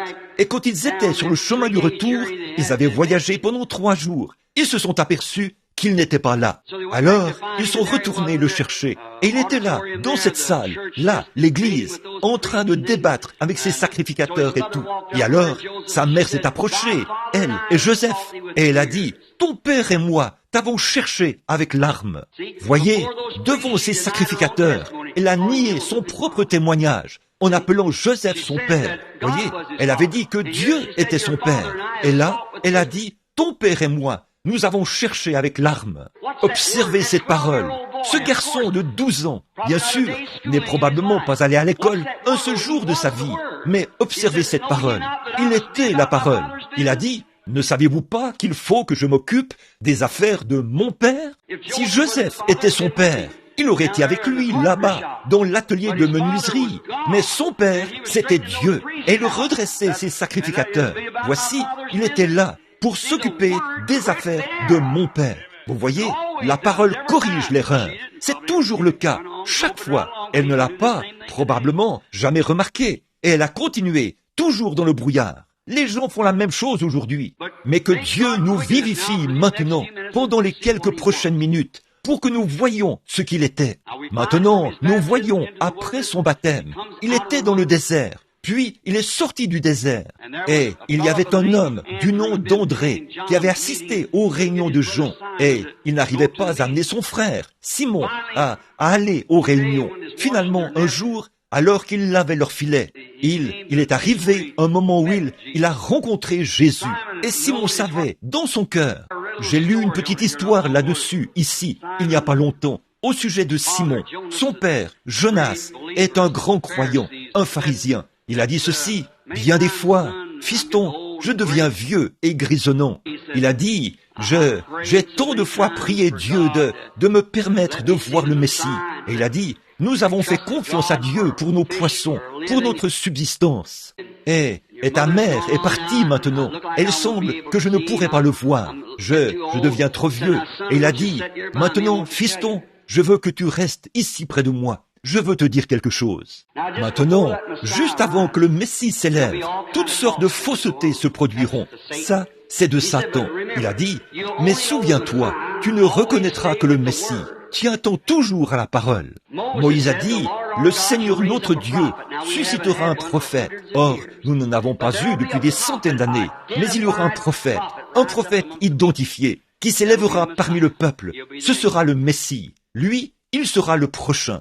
Alors, quand André l'a emmené voir Jésus et qu'il lui a parlé de la prédication de Jean, qui disait qu'un Messie allait venir, pour Simon, eh bien, c'était juste un autre homme de passage. Alors, un jour, Simon est entré directement dans la présence du Seigneur Jésus lui-même. Jésus l'a regardé et a dit, ton nom est Simon, et tu es le fils de Jonas. Avec ça, c'était réglé. Voyez? Or, combien ici savent que c'est là l'attribut de la parole de Dieu? Bien sûr. En effet, dans Hébreux, chapitre 4, verset 12, il est dit, la parole de Dieu est plus tranchante qu'une épée à 2 tranchants. Et elle discerne les pensées qui sont dans le cœur. C'est ce que ces prophètes-là étaient. C'est ce qui leur donnait de voir des choses d'avance, voyez-vous? Et c'était l'exacte vérité, parce que c'était la parole pour cet âge-là. Si vous comprenez ça, levez la main, silencieusement. Donc, vous voyez, c'était la parole pour cet âge-là. C'est ce qui les identifiait en tant que prophètes. Maintenant, un prophète, notre mot anglais « prophet », signifie un prédicateur. Mais dans l'Ancien Testament, ce n'était pas exactement un prophète, c'était un voyant. Et le voyant annonçait d'avance des choses qui arriveraient. Et c'était là son accréditation, qui confirmait aussi qu'il était l'interprète divin de la parole écrite. Parce que son propre ministère manifestait cette parole. Voyez? Donc, c'est ce qui faisait de lui le prophète. Alors, quand Jésus est venu, c'est exactement ce qu'il a fait. Il a regardé directement là et il a dit, non seulement il connaissait son nom, Simon, mais il connaissait aussi son père, Jonas.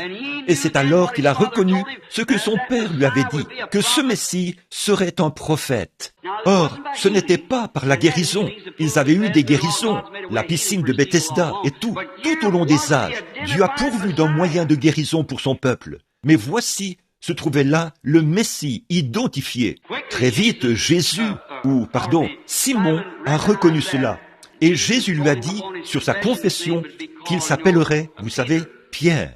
Puis, nous voyons qu'il y avait là quelqu'un qui s'appelait, un autre jeune homme, il s'appelait Philippe. Il avait un ami, ils avaient étudié les Écritures ensemble. Si vous êtes déjà allé en Palestine, regardez là où il prêchait. Il est allé de l'autre côté de la colline, une distance d'environ 25 kilomètres. Il a trouvé Nathanaël sous un arbre, parce que Nathanaël possédait une oliveraie. Et alors, quand il est arrivé là-bas, il l'a trouvé en train de prier sous un arbre. Il a dit, « Viens voir qui nous avons trouvé, Jésus de Nazareth, le fils de Joseph. » Il a dit, « Viens voir, nous l'avons trouvé. » Bon, vous savez, bien sûr, ce gars-là étant un homme très bien, il a dit, « Eh bien, est-ce qu'il peut sortir quelque chose de bon de Nazareth ?» Il lui a donné la meilleure réponse qu'un homme puisse donner à une autre personne. « Viens voir, ne reste pas à la maison à critiquer. Viens, apporte la Bible, sondons-la. » Maintenant, sans doute que sur le flanc de la colline, ils se sont mis à parler. Il a dit, « Bon, tu sais, nous savons que lorsque le Messie viendra, il sera un prophète. » Oh oui, Moïse nous a dit cela. Nous attendons un prophète. Et bien sûr, les gens pensaient ceci. Si le Messie vient, Dieu fera descendre la passerelle, elle descendra sur les lieux du temple et dira, « Caïphe, je suis arrivé. » Mais Dieu ne fait pas les choses de cette façon. Il fait les choses dans une telle simplicité. Il prend seulement son Église. C'est ce qu'il veut, son Église. Donc, nous voyons qu'il a dit, « Tu sais, ce vieux pêcheur à qui tu as vendu du poisson, ou qui t'a vendu du poisson, une fois, il n'avait pas assez d'instructions pour signer son nom sur ce reçu. Oui, Simon. Il lui a dit qu'il s'appelait Simon, et il lui a dit qui était son père. Eh bien, ça ne m'étonnerait pas qu'il te dise qui tu es quand tu arriveras. Eh bien, nous allons aller voir. Il est venu devant Jésus, quel que soit l'endroit où c'était, peut-être dans la ligne de prière, ou peu importe. Et il s'est approché. Jésus qui priait pour les malades. Jésus l'a regardé. Il a dit, « Voici un Israélite dans lequel il n'y a point de fraude. » Oh, ça l'a démonté. Il a dit, « Rabbi », ce qui veut dire docteur, « quand m'as-tu déjà vu? D'où me connais-tu » Il a dit, « Avant que Philippe t'appelle, quand tu étais sous l'arbre, je t'ai vu. » C'était réglé. Il a dit, « Rabbi, tu es le Fils de Dieu, tu es le roi d'Israël. » Vous voyez, cet homme avait vraiment reçu une formation. Il savait que le Messie, ce serait ça là, l'identification, parce qu'il fallait qu'il soit un prophète. Vous voyez, en effet, il fallait qu'il soit la parole. Et il n'avait pas eu de prophète depuis 400 ans. Et voilà qu'ici, il y avait un homme qui s'identifiait exactement. C'était Jésus. Hier. Bon, nous pourrions traiter de bien d'autres personnages, mais laissons-les simplement de côté pour le moment. Il y avait 3 catégories de gens sur la terre. Ce sont les 3 fils de Noé, Cam, Sem et Japheth. C'étaient les Juifs, les Samaritains et les gens des nations. Or, nous, des nations, les Anglo-Saxons, nous n'attendions pas de Messie. Nous avions une massue sur le dos et nous adorions des idoles. Nous étions des Romains et quoi encore. Mais les Samaritains attendaient un Messie. Et il ne vient qu'à ceux qui l'attendent. Dieu fait toujours cela. Il vient chez les siens. Maintenant, remarquez, il descendait à Jéricho, mais il avait une raison. Il devait passer par la Samarie. Et il est venu dans une ville appelée Sichar. Il avait envoyé les disciples chercher de la nourriture. Et en attendant, il était assis là. Et une petite femme, peut-être une personne de belle apparence, est arrivée au puits vers 11 heures. En effet, elle ne pouvait pas venir le matin avec les autres vierges qui venaient. Donc, elle est arrivée là. Elle était une femme de mauvaise vie. Nous savons ce que c'est.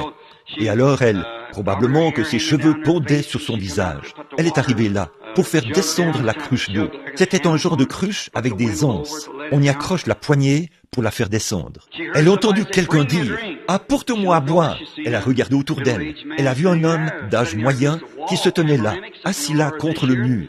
C'était un paysage qui ressemblait un peu à celui-ci. Et il était assis là contre les vignes. Le même puits de la ville est toujours là aujourd'hui. Et il a dit « Apporte-moi à boire ».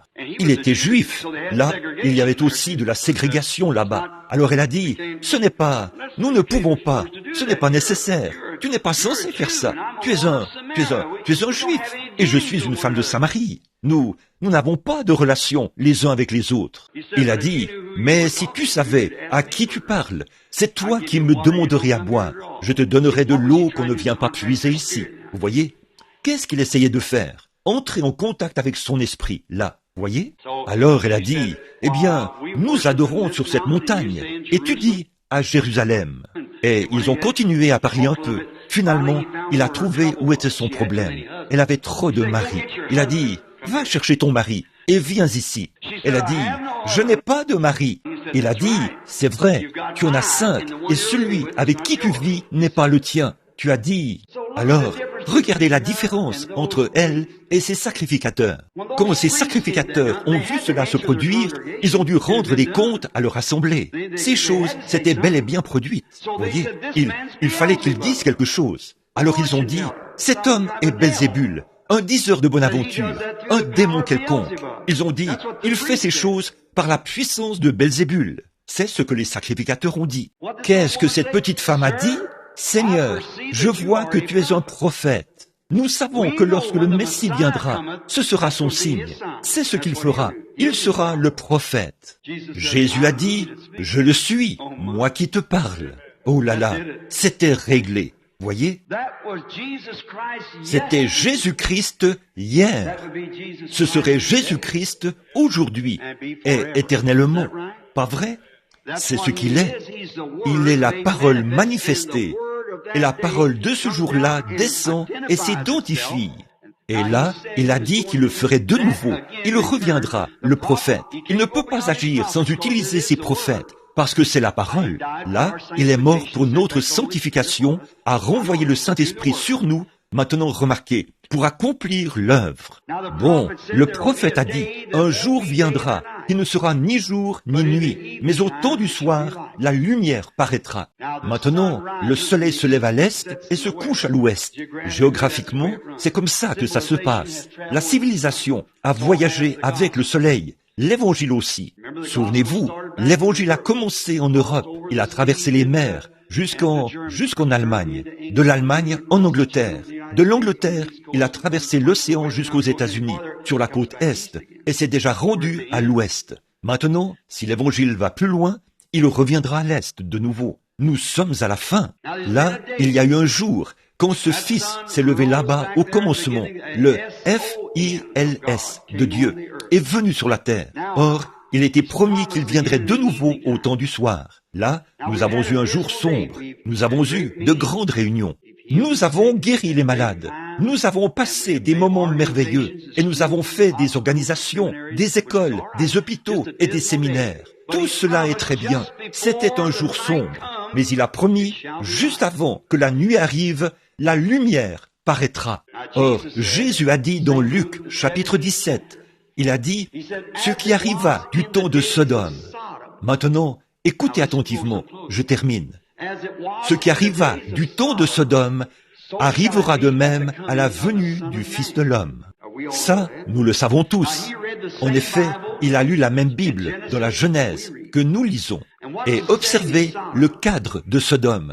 Or, à Sodome, il y avait 3 catégories de gens. Il y a toujours 3 catégories de gens. Les croyants, les soi-disant croyants et les incroyants. Bon, il y avait là Abraham. Son nom avait été changé d'Abraham en Abraham, ce qui voulait dire père de nations. Et il ne pouvait pas avoir de bébé tant qu'il s'appelait Abraham. Il fallait que son nom soit changé pour Abraham, car Am signifie effectivement père des nations. Maintenant remarquez, père pour les nations. Maintenant remarquez, la scène n'a jamais concordé dans le monde entier, comme c'est le cas en ce moment même. Maintenant, nous voyons que tout est aligné exactement comme à Sodome. Si vous ne le croyez pas, enlevez vos lunettes de soleil, sortez et regardez dans la rue chaque jour. Regardez les journaux, partout où vous voudrez. C'est une Sodome, exactement, voyez? Et il y avait Lot, là-bas, à Sodome. Mais ici, c'était Abraham, c'était l'élu, celui qui avait la promesse. Il n'était pas dans Sodome, il n'est pas allé là-bas. Il a été appelé à sortir. Or, il y a 3 groupes de gens. Il y avait un véritable croyant et il y en avait un tiède. Et n'importe quel docteur vous dira que Lot représentait l'église dénominationnelle qui était dans Sodome. Puis, il y avait le sodomite à cette époque-là. Maintenant, remarquez, juste avant ils étaient... Abraham et Lot attendaient un fils promis, un fils miraculeux. Pas vrai? Est-ce là ce que l'Église attend aujourd'hui? Le retour de ce Fils, Jésus-Christ, le Fils de Dieu. Nous attendons sa venue. Maintenant, regardez le cadre. Tout le monde admettra que les choses sont dans un état comme celui de Sodome. Je suis passé en Californie, ici, l'autre jour, et j'ai mis la main sur un magazine ou un journal, où j'ai lu que le nombre d'homosexuels a augmenté de 60% au cours de la dernière année. Voyez? Oh là là! C'est pitoyable. Voyez, c'est simplement parce que les femmes ont laissé tomber leur moralité. C'est vrai, elles sont là, dans la rue, nues. Et c'est vraiment une honte. Mais la Bible dit qu'elles seraient comme ça. Et même pour les hommes, ils sont changés. Voyez, et ça va empirer. Dans un autre, si le monde subsistait, dans 50 ans, le monde entier serait complètement fou. Regardez la santé mentale d'il y a 40, d'il y a 20 ans, jusqu'à aujourd'hui. Voyez? Maintenant, regardez le cadre. Voici Abraham l'élu, appelé à sortir, là. Et il y a Lot en bas, à Sodome. Et 3 anges sont venus. 2 anges sont descendus pour parler à Lot. Ils ont prêché la parole, et ils ont essayé de faire sortir Lot de là. Pas vrai? Mais celui-ci, qui est resté avec Abraham, il n'a pas cherché à faire sortir Abraham de quoi que ce soit, parce qu'il était déjà sorti. Voyez? Il était sorti. Mais regardez bien le genre de signe qu'il a opéré. Maintenant, regardez. Il était assis, le dos tourné à la tente, et Sarah était dans la tente derrière lui. Il ne l'avait encore jamais vue. Et souvenez-vous, juste un jour ou deux avant ça, son nom était Abraham. Et elle s'appelait Sarai. Maintenant, elle s'appelle Sarah. S-A-R-A. Il s'appelle A-B-R-A-H-A-M. Il a dit, Abraham, où est ta femme Sarah? S-A-R-A. Il a dit, elle est dans la tente, derrière toi. Il a dit, je vais te visiter à la période de la vie. Or, il avait attendu cet enfant pendant 25 ans. Elle a maintenant près de 100 ans. Il a 100 ans. Elle a 90 ans. Il a dit, je vais te visiter à la période de la vie, et tu auras ce fils. Et Sarah, elle a un peu ri, vous savez, en elle-même. Elle a dit, moi, une vieille femme? Voyez, quant à... Nous sommes un auditoire mixte, mais vous savez ce que je veux dire. Quant à cet homme et sa femme, les relations conjugales avaient cessé depuis des années et des années et des années, voyez-vous, parce qu'il avait 100 ans et elle 90, bien avancée en âge. Elle a dit, moi, avoir du plaisir avec mon Seigneur, Abraham, alors que lui aussi est vieux? Voyez? Alors cet homme, le dos tourné à la tente, a dit, pourquoi Abraham ou pourquoi Sarah a-t-elle ri dans la tente en disant que ces choses ne se peuvent pas? Abraham l'a appelé Elohim. C'était Dieu. Elohim, c'est celui qui existe par lui-même. Voyez, qui suffit à tout, qui existe par lui-même. Au commencement, Dieu. Prenez ce mot, Dieu. Regardez-le là, la même. Traduit de la même manière, Elohim. Par lui, Elohim était là, manifesté dans la chair. Il avait mangé la chair d'un veau, bu le lait de la vache et mangé du pain. Et il était là, en train de parler à Abraham. Et Abraham savait qu'il pouvait discerner ce qu'il y avait dans les pensées de Sarah, là derrière. Et c'est pour cette raison qu'il savait que c'était Elohim. Jésus a dit, remarquez, au jour où le Fils de l'homme sera révélé, se révélera dans les derniers jours. Ce sera comme au jour de Sodome. Dieu manifesté dans son Église, les êtres humains, il se révèle, vous voyez, dans la chair humaine, comme il l'a fait en ce temps-là. Maintenant, regardez, je veux vous demander quelque chose. Dans tous les âges, depuis le commencement de l'Église, les églises n'ont jamais eu de messager dont le nom se termine par H-A-M. Jusqu'à maintenant, G-R-A-H-A-M. C'est vrai. Là-bas, en train de les appeler à sortir. Oral Roberts et un Billy Graham. Voyez, H-A-M. Il y a eu Moody, Sankey, Finney, Wesley, Billy Sunday, tout cela, vous voyez? Une église internationale comme ça, une église mondiale. Il n'y en a jamais eu un dont le nom se terminait par H-A-M. Jusqu'à aujourd'hui même. Et c'est Billy Graham. Voyez? Et ça fait 6 lettres. G-R-A-H-A-M. 6. Ce qui signifie l'homme est né, a été créé le 6e jour. 6. C'est le nombre de l'homme. Le voilà. Pour l'église naturelle. Abraham, c'était A-B-R-A-H-A-M. 7 lettres. Voyez? Regardez le cadre d'aujourd'hui. Et regardez ce qui se passe.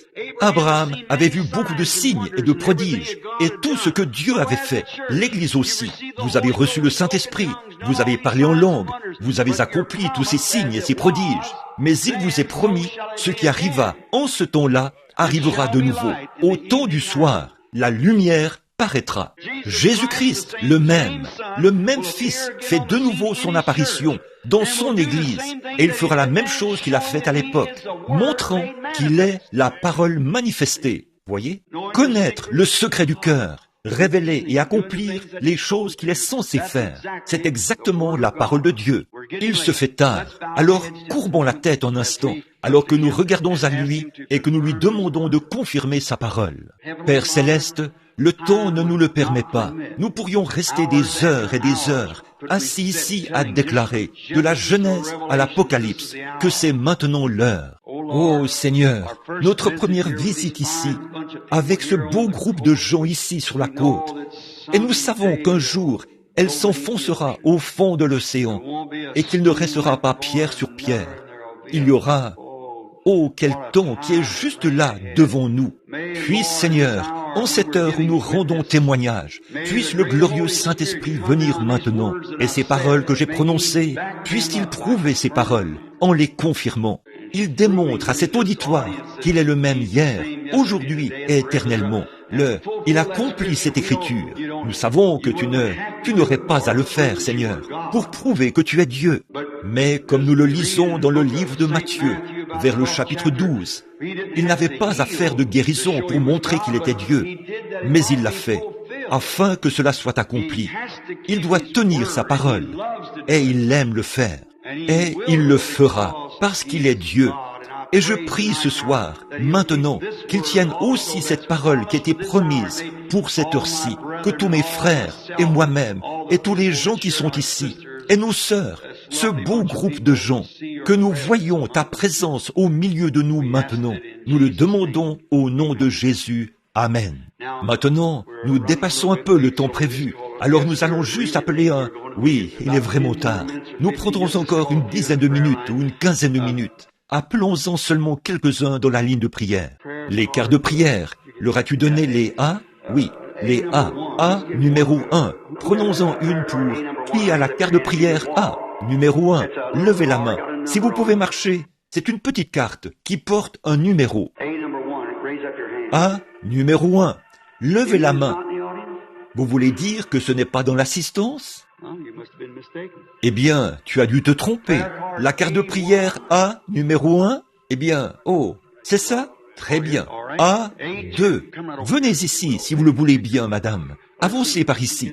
Eh bien, voyons voir. Peut-elle passer par là? J'en doute. Oh oui, il y a des gens partout sur le parterre, là. Très bien. A, numéro 2, qui a ça? 3. Levez la main. Si vous ne pouvez pas venir maintenant, c'est pour cette raison que nous les appelons un par un. Il se peut que nous devions les transporter jusqu'ici. 3, 4, qui a le numéro 4? 5, en bas ici. Madame, avancez-vous. 6, la carte de prière numéro 6. Est-ce la dame qui se lève ici, qui porte la petite veste blanche? Vous avez le numéro 6. 7, parfois ils sont sourds et n'entendent pas. Parfois, ils ne peuvent pas marcher. 7, 8, je n'ai pas vu le numéro 8 se lever. Voudriez-vous lever la main? Très bien. 9, 10, très bien. Attendons un instant là, parce qu'il se fait tard maintenant. Prenons cela un instant. Conservez simplement vos cartes. Nous vous appellerons un par un, vous voyez, mais restez simplement dans la ligne.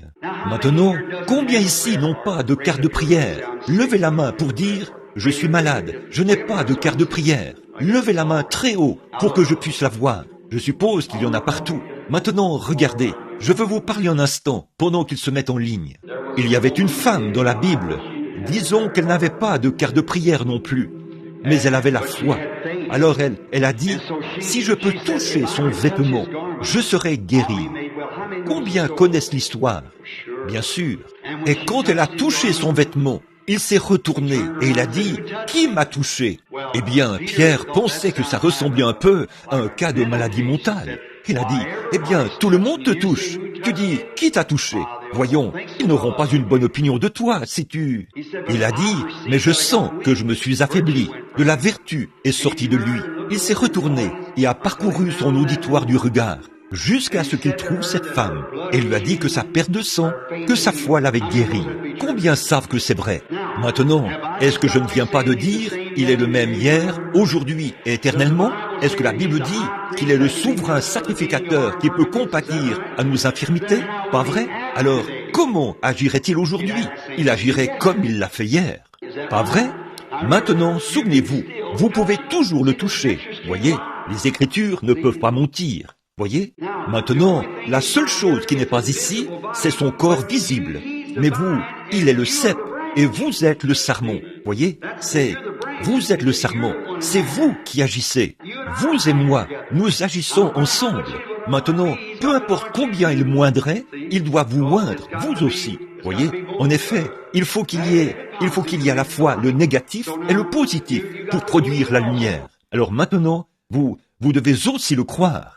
Eh bien, vous qui n'avez pas de carte de prière, regardez par ici et dites, Seigneur Jésus, cet homme ne me connaît pas. Chose certaine, il ne me connaît pas. Mais je souffre de quelque chose. Et fait qu'il se retourne et qu'il m'en parle, comme Jésus l'a fait cette fois-là.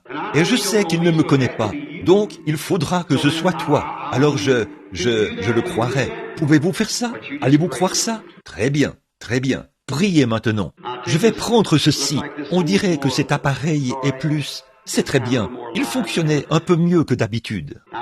Maintenant, frères, ça c'est l'évangile que vous prêchez, voyez? Alors priez pour moi.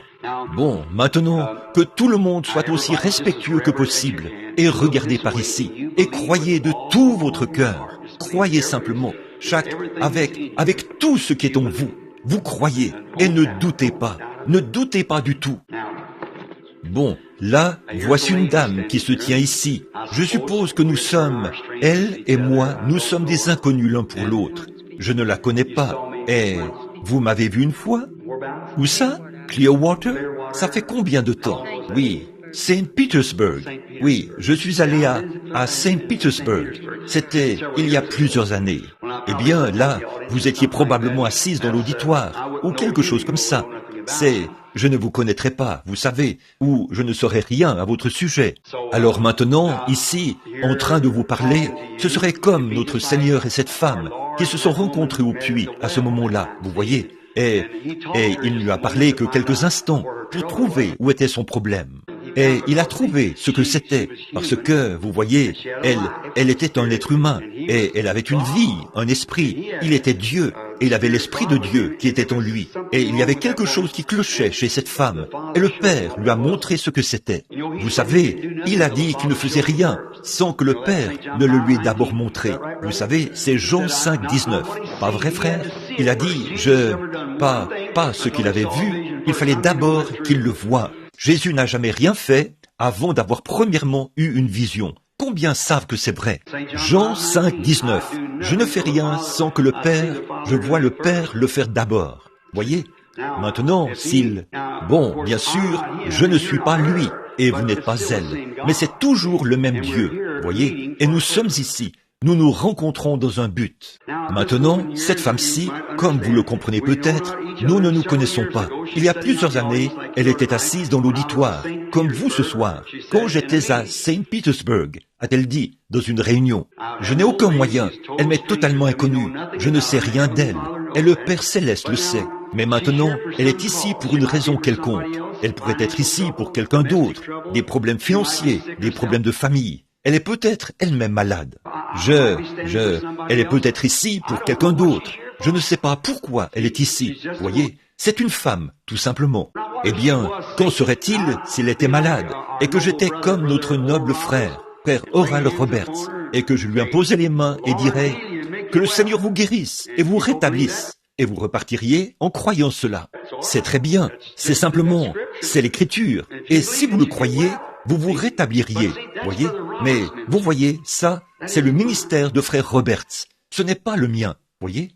Ceci, c'est sous un autre angle. Quelque chose qui est ici au temps de la fin. Or, Jésus, qu'était-il? Le même hier, aujourd'hui et éternellement. Maintenant, s'il se tenait ici, vêtu de ce complet que je porte, qu'il m'a donné, alors, si cette femme est malade, pourrait-il la guérir? Faites attention maintenant, faites attention. Non, il ne pourrait pas le faire. Il l'a déjà fait. Voyez, il a été blessé pour nos transgressions. C'est par ses meurtrissures que nous avons été guéris. Il l'a déjà fait. La seule chose qu'il pourrait faire, c'est de s'identifier devant elle, pas vrai?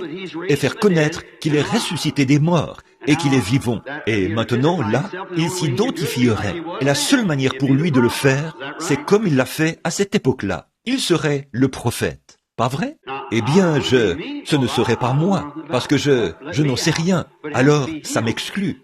Donc, il faudrait que ce soit lui. Alors, si nous sommes le sarment, et qu'il est le cep, il envoie son esprit en moi pour me faire savoir quelque chose à votre sujet, ou quelque chose que vous voulez, ce que vous avez été, ce que vous êtes, ou ce que vous serez, ou quelque chose d'autre.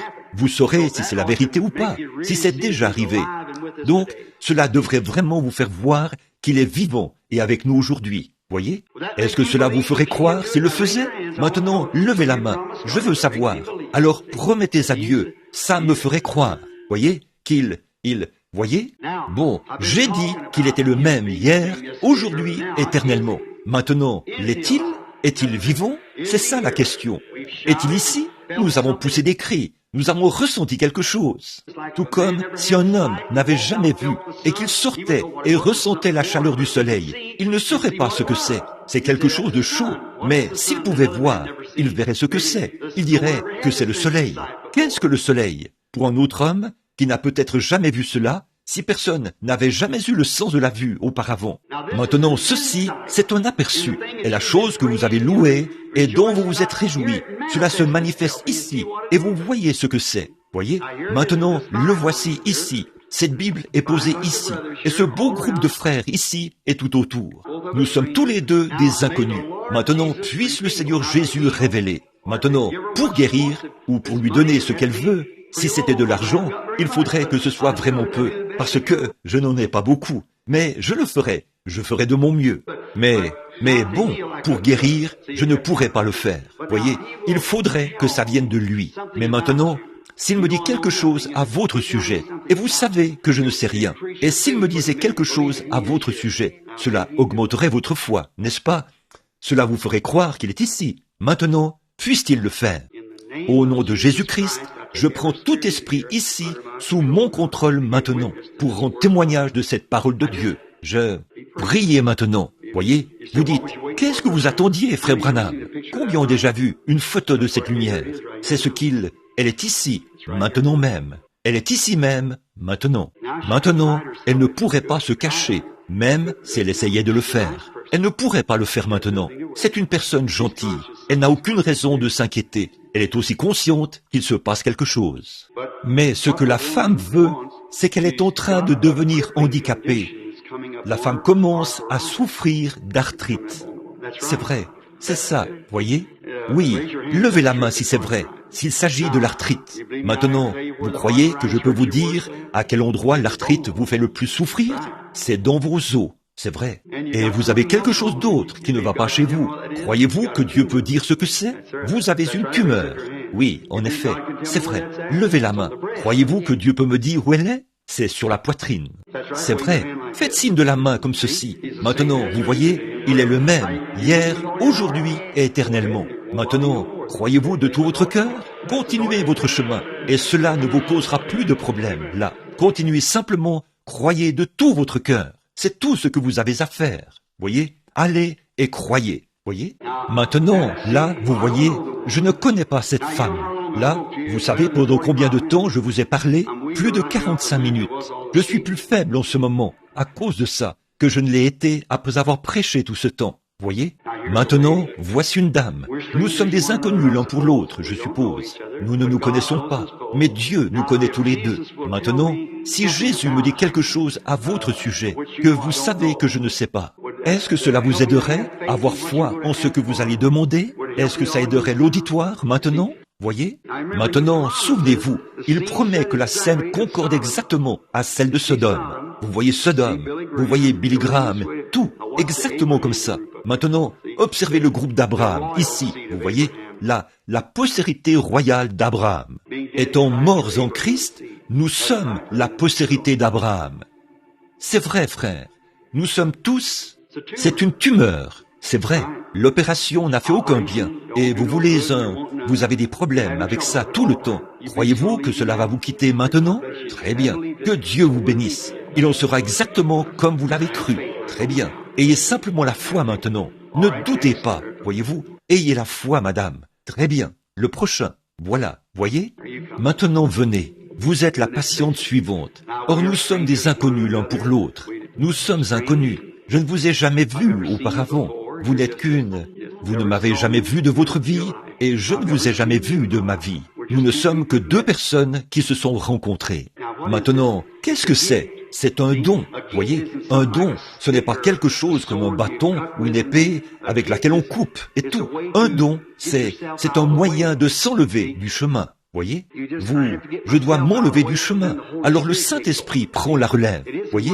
Ce n'est pas une chose que vous prenez pour faire quelque chose. C'est un don pour s'enlever du chemin. Alors Dieu vous utilise. Voyez? Une fois que vous êtes, c'est comme un petit... On ne peut pas l'expliquer, parce qu'on ne peut pas expliquer Dieu. Nous croyons Dieu. Nous ne l'expliquons pas. Nous ne pouvons pas. On connaît Dieu par la foi, et non par la science, ni par aucun autre moyen. On ne le prouve pas par la science. On croit simplement en lui. On ne peut pas prouver ce qu'est l'amour. On ne peut pas prouver ce qu'est la joie, l'armure complète de Dieu, l'amour, la joie, la paix, la longanimité, la douceur, la bonté, la patience. Tout ça, c'est surnaturel. Voyez, vous ne pouvez pas le prouver, mais vous savez que vous l'avez. Voyez, c'est ça. Alors vous-même, vous le savez. La dame est vraiment épuisée. Il y a quelque chose qui ne va pas avec sa bouche, à l'intérieur de sa bouche. C'est vrai. Si c'est vrai, levez la main. Et c'est cancéreux. Vous craignez que ce le soit. C'est vrai. Maintenant vous dites, vous l'avez deviné. Je ne l'ai pas deviné non plus. On ne devine pas ces choses. Regardez encore ici. Vous êtes quelqu'un de très bien. Quelque chose vous est arrivé à ce moment-là. Mais tenez, vous avez aussi eu un accident de voiture, n'est-ce pas? Si c'est vrai, levez la main. Ça, vous voyez, là, je n'aurais pas pu le savoir. Très bien. Alors, continuez votre chemin en vous réjouissant. Croyez simplement Dieu. Amen. Croyez-le. Avancez-vous maintenant. Vous croyez. Vous croyez? Maintenant, vous qui êtes dans l'auditoire, commencez simplement à croire de tout votre cœur. Ne doutez pas, mais croyez que chaque parole est la vérité. Vous voyez, c'est lui, c'est votre Seigneur. Il est là, au milieu de vous. Vous croyez ça, dans la salle? Or, nous sommes des inconnus l'un pour l'autre, je suppose. Je ne vous connais pas, et vous ne me connaissez pas. Bon, c'est bien. En effet, c'est ce qui fait que je n'étais jamais venu ici avant, vous savez. Nous sommes simplement ici, en ville. Et vous êtes dans le besoin, ou ce qu'il peut y avoir. Vous croyez que Dieu peut me dire quel est votre besoin, ou ce qu'il peut y avoir? Vous me croirez? Ce n'est pas pour vous-même, c'est pour quelqu'un d'autre. C'est vrai, c'est un petit-fils. Et ce petit-fils est un peu arriéré. C'est exact. C'est à un autre endroit. Ce n'est pas ici, quelque chose comme le Nouveau-Mexique, ou c'est au Nouveau-Mexique. C'est là que ça se trouve. Allez, croyez maintenant, de tout votre cœur. Nous sommes des inconnus l'un pour l'autre. C'est la première fois que nous nous rencontrons. Mais, très bien. Un homme assis juste là, cette chose qui bouge comme ceci, il regarde. Vous souffrez de maux d'estomac, monsieur. C'est vrai, vous étiez assis là, à vous demander comment cela avait pu se faire. N'est-ce pas vrai? Et vous pensiez à votre propre estomac. Si c'est vrai, levez la main. Je ne connais pas cet homme, je ne l'ai jamais vu de ma vie. Très bien. Vous avez une habitude dont vous voulez vous débarrasser. Fumer. Vous voulez arrêter de fumer? C'est ce qui cause votre problème d'estomac. Quand vous fumez des cigarettes, la nicotine descend, ce qui provoque des spasmes dans votre estomac. Je n'ai jamais vu cet homme de ma vie, et le voilà ici. Maintenant, levez-vous, monsieur, si c'est la vérité. Je vous libère de vos cigarettes. Au nom de Jésus-Christ, allez et soyez guéris. Or, je ne l'ai jamais vu de ma vie. Qu'est-ce qu'il a touché? Il a touché le maître. Au fait, la dame assise là, à côté de vous, une de vos proches, elle aussi, elle a des problèmes d'estomac. C'est vrai. Vous voulez vous remettre de vos problèmes d'estomac, madame? Vous voyez, l'esprit, c'est le dernier jour. Ne voyez-vous pas cette lumière suspendue tout près d'eux? C'est vrai. Très bien. C'est vrai. Maintenant, allez. Croyez. Votre nervosité vous quittera. Et c'est ce qui causait vos problèmes d'estomac. C'est vrai. Croyez de tout votre cœur maintenant. Très bien. À propos, il y a une autre dame, assise là, à côté de vous. Elle a une allergie. Si c'est vrai, levez-vous, madame. C'est vrai. Levez-vous et admettez-le. Et très bien. Croyez-vous que Dieu vous l'enlèvera? Alors, vous pouvez avoir ce que vous demandez. Or, je ne les ai jamais vus de ma vie. Et c'est exactement ce qu'il en est. Qu'est-ce qu'ils ont touché? Ils ont touché le souverain sacrificateur, qui peut être touché par le sentiment de leurs infirmités. N'importe lequel d'entre vous dans l'auditoire, croyez la même chose. Croyez simplement. Assis là, il y a un homme qui désire recevoir le baptême du Saint-Esprit. Il est aussi à la recherche d'un emploi. Croyez-vous que Dieu vous donnera le Saint-Esprit et vous donnera un emploi? Maintenant, levez la main. Juste ici, assis là, vêtu d'une chemise blanche. Très bien. Je ne l'ai jamais vu de ma vie, mais c'est exactement ce qu'il pensait. Si c'est vrai, faites signe de la main, comme ceci. Maintenant, ne voyez-vous pas? La parole de Dieu discerne les pensées et les intentions du cœur. Jésus-Christ le même hier, aujourd'hui et éternellement. C'est lui dans l'auditoire. Vous savez que ça ne peut pas être moi. Je ne suis pas dans l'auditoire. Je suis à 20 mètres de lui. Mais il a touché le souverain sacrificateur. Oh, juste penser que Christ est présent, mes amis. Pouvez-vous comprendre cela?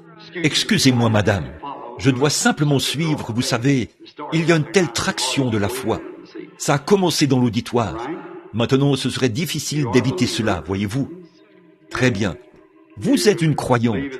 Et vous croyez que cette opération que vous êtes sur le point de subir, croyez-vous que Dieu peut vous enlever ça avant de subir l'opération? Vous le croyez aussi? Et vous croyez maintenant que, oui, vous avez cette fille qui a un genre de rhume des foins, ou quelque chose comme ça. Croyez-vous que Dieu va la guérir de ce rhume des foins? Vous croyez ça? Très bien. Maintenant, allez lui imposer les mains et croyez de tout votre cœur, et Dieu la guérira. Ayez la foi. Vous voulez manger votre souper? Vous croyez que votre estomac ira bien? Très bien. Alors, allez manger. Le Seigneur Jésus est ici. Très bien. Venez, amenez la dame. Ayez la foi, ne doutez pas. Venez, madame. Croyez-vous que Dieu peut guérir ce diabète, vous rétablir? De tout votre cœur, vous le croyez? Très bien. Alors continuez votre chemin. Réjouissez-vous et dites « Merci Seigneur Jésus » de tout votre cœur. Dieu peut guérir vos maux de dos, vous rétablir. Vous croyez ça? Très bien. Continuez simplement votre chemin. Dites « Merci Seigneur Jésus » de tout mon cœur. Il faut que vous croyiez.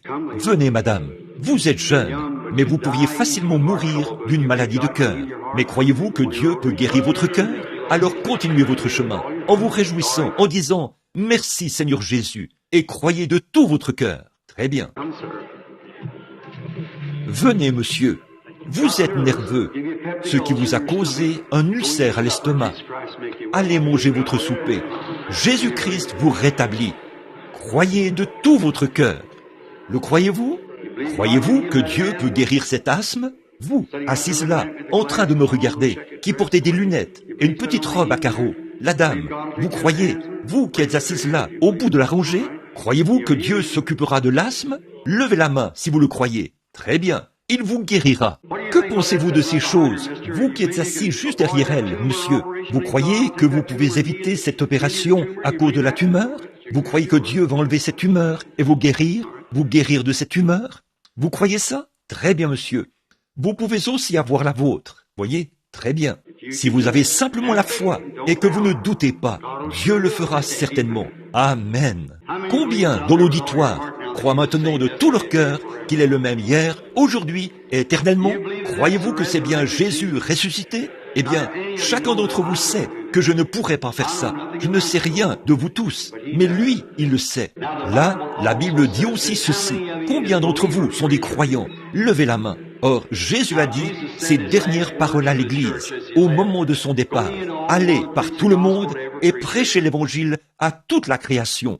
Celui qui croira et qui sera baptisé sera sauvé. Celui qui ne croira pas sera condamné. Voici les miracles qui accompagneront ceux qui auront cru. S'ils imposent les mains aux malades, les malades seront guéris. Croyez-vous cela? Eh bien, voulez-vous faire quelque chose pour moi? Alors, maintenant, imposez-vous les mains les uns aux autres. Ne faites rien d'autre que de poser votre main sur quelqu'un qui est assis à côté de vous. Comme ça, partout ici. C'est ça. Touchez simplement la main les uns des autres. Très bien. Je veux vous poser une question. Je veux que vous me regardiez. Souvenez-vous, aussi fermement que l'Écriture le déclare, ceci, Abraham n'a plus jamais vu un seul signe avant que le Fils voie le jour. C'est le dernier signe qu'Abraham a vu. Il y a toujours un signe. Permettez-moi de vous dire, Église, voici votre dernier signe. L'apparition du Fils ne tardera pas à venir. À l'heure où vous n'y penserez pas, elle sera enlevée. Les gens continueront à prêcher en pensant qu'ils reçoivent le salut et tout. Il sera exactement comme lorsque Jean est venu. Tous, les gens ont continué. C'était déjà passé. Il est plus tard que nous le pensons. Maintenant, vous avez les mains les uns sur les autres. Et vous avez vu quelque chose que Jésus a promis pour ces derniers jours, qu'il ferait. Et le voilà qui fait exactement ce qu'il avait dit. Maintenant, vous dites que vous êtes un croyant. Je le crois. Maintenant, votre main est posée sur quelqu'un. Et sa présence est ici maintenant. Effectivement, c'est lui. Je viens juste de voir un homme être guéri maintenant même, alors que ses mains sont posées sur quelqu'un d'autre. Voyez, c'est exactement ce que cela devrait faire. Mais voyez-vous, cela arrive au moment du déroulement de l'âge de l'Église de Laodicée. Si c'était pendant une période de réveil, ça s'allumerait et s'enflammerait comme ça. Mais vous voyez, c'est arrivé quand il était mis à la porte de l'Église. Vous vous souvenez l'autre jour, au moment de ce tremblement de terre, vous vous souvenez de l'âge de l'Église de Laodicée? Il est à l'extérieur de l'Église. Il frappe à la porte, essayant de revenir à l'intérieur. Voyez, voilà ce qui s'est passé. Voyez-vous, il essaye de revenir. Il veut s'identifier devant vous à cause de votre prière. Maintenant, ne priez pas pour vous-même. Priez pour la personne sur qui votre main est posée, parce qu'elle prie pour vous. Voyez? Et alors, croyez de tout votre cœur. Priez simplement comme vous le faites dans votre église. Si vous priez à haute voix, priez à haute voix. Si vous priez en silence, priez en silence. Quelle que soit la manière dont vous priez dans votre église, priez. Et dites, Seigneur Jésus, je suis sûr que je suis dans ta présence maintenant. Le glorieux Seigneur Jésus, qui est ressuscité des morts et qui s'est identifié ici même dans cette salle. Ici, très loin, et, tout près, ou à Tampa, en Floride. Je suis ici très loin, et tu es ici, dans cette salle, ce soir. Et l'esprit que tu avais sur toi, quand tu étais ici, tu l'as renvoyé parmi nous. Et nous avons vu notre propre foi, ou Frère Branham, avec la foi, par un don qui lui était donné, avec lequel il est né. Et là, il avait la foi pour se tenir là, et s'enlever complètement du chemin. Il ne connaissait aucun de nous. Tu es venu, et tu as utilisé le don, parce qu'il s'est simplement détendu. Et toi, tu l'as utilisé. Il y avait des gens là-haut sur l'estrade, ici dans l'auditoire, de parfaits inconnus. Et cela a manifesté la parole. La parole de Dieu est manifestée. Nous savons qu'il est la parole, le même hier, aujourd'hui et éternellement. Et tu es ici, je crois en toi, et mes mains sont posées sur quelqu'un, et cette personne a les mains posées sur moi. Maintenant, glorieuse présence de Christ, guéris cette personne. Et je vais prier pour vous tous. Maintenant, priez les uns pour les autres, alors que je prie pour vous tous. Et vous serez guéris, chacun de vous, maintenant même, tous ceux qui le croiront. Père Céleste, ce groupe de gens ici, ce soir, nous te remercions pour ta présence, Seigneur. Cela nous prouve que notre religion chrétienne est vraie. La religion de Mahomet, celle de Bouddha et de tous les autres, ils sont morts et dans la tombe. Mais nous avons un tombeau vide et un Christ vivant qui est ici avec nous ce soir, qui s'identifie par la personne du Saint-Esprit, agissant à travers nous et montrant qu'il est la parole pour cette heure-ci. Il est la parole pour faire vivre les promesses de cette heure-ci. Et s'il peut utiliser la promesse identifiée afin de s'identifier, à combien plus forte raison tiendra-t-il sa promesse de guérison que nous avons vu s'accomplir au fil des années? Regarde les mains des croyants, Seigneur. Ils se sont imposés les uns aux autres. Seigneur, j'offre cette prière en leur faveur, afin que chacun d'eux soit guéri. Accorde-le. Puisse la puissance de Jésus-Christ envahir chacun d'eux et que la foi vienne afin qu'ils puissent, non, peut-être qu'ils ne savent même pas qui est cette personne qui a les mains posées sur eux, mais nous savons que tu es ici et nous te touchons par notre foi. Satan, au nom de Jésus-Christ, quitte cet auditoire, sors de ces gens afin qu'ils puissent partir et être libérés. Au nom de Jésus-Christ. Amen. Très bien, frères. Combien d'entre vous croient maintenant de tout leur cœur que Jésus-Christ vous rétablit? Levez-vous, dites, je crois. Très bien. Maintenant, la prière de la foi a été faite. Merveilleux. Très bien. Que Dieu vous bénisse. Ça règle la question. Amen. Maintenant, combien, avec les mains baissées comme ceci, qui n'ont pas cru en Christ et qui ne l'ont jamais accepté comme leur sauveur, et vous aimeriez simplement lever la main vers lui, dites, dans ta présence, Seigneur, le même Dieu qui, je le crois, me jugera au jour du jugement. Il est ici, sous la forme du Saint-Esprit. Je vais maintenant t'accepter comme mon sauveur. Levez la main, dites, je le ferai. Oui, que Dieu vous bénisse, que Dieu vous bénisse, que Dieu vous bénisse. Vous, un autre, vous, que Dieu vous bénisse. C'est merveilleux. Là-bas, que Dieu vous bénisse. Un autre, je vais lever les mains. Je veux maintenant l'accepter pendant qu'il est ici. Je suis dans sa présence. Vous ne serez jamais plus près de lui tant que vous ne l'aurez pas vu face à face. Parce qu'ici, toutes ces caractéristiques sont identifiées ici même, maintenant. Il guérit les malades. Il connaît le secret du cœur. Il est la parole de cette heure-ci. Vous croyez ça? Levez la main maintenant. N'importe qui d'autre, toute autre personne qui veut maintenant l'accepter comme son sauveur. Levez les mains bien haut maintenant pour que nous les voyions. Eh bien, que Dieu vous bénisse. C'est bien. Il y en a, je pense, 8 ou 10, 15 qui l'ont levé. Bon, courbez la tête maintenant pendant que nous prions pour eux, chacun d'eux. Si vous vous tenez près de ceux qui ont levé la main, qu'un chrétien leur impose les mains. Que l'un des pasteurs s'avance ici, si vous le voulez bien, rapidement. Je vais demander à l'un des pasteurs de prier pour vous maintenant, pour ces âmes qui viennent de se lever.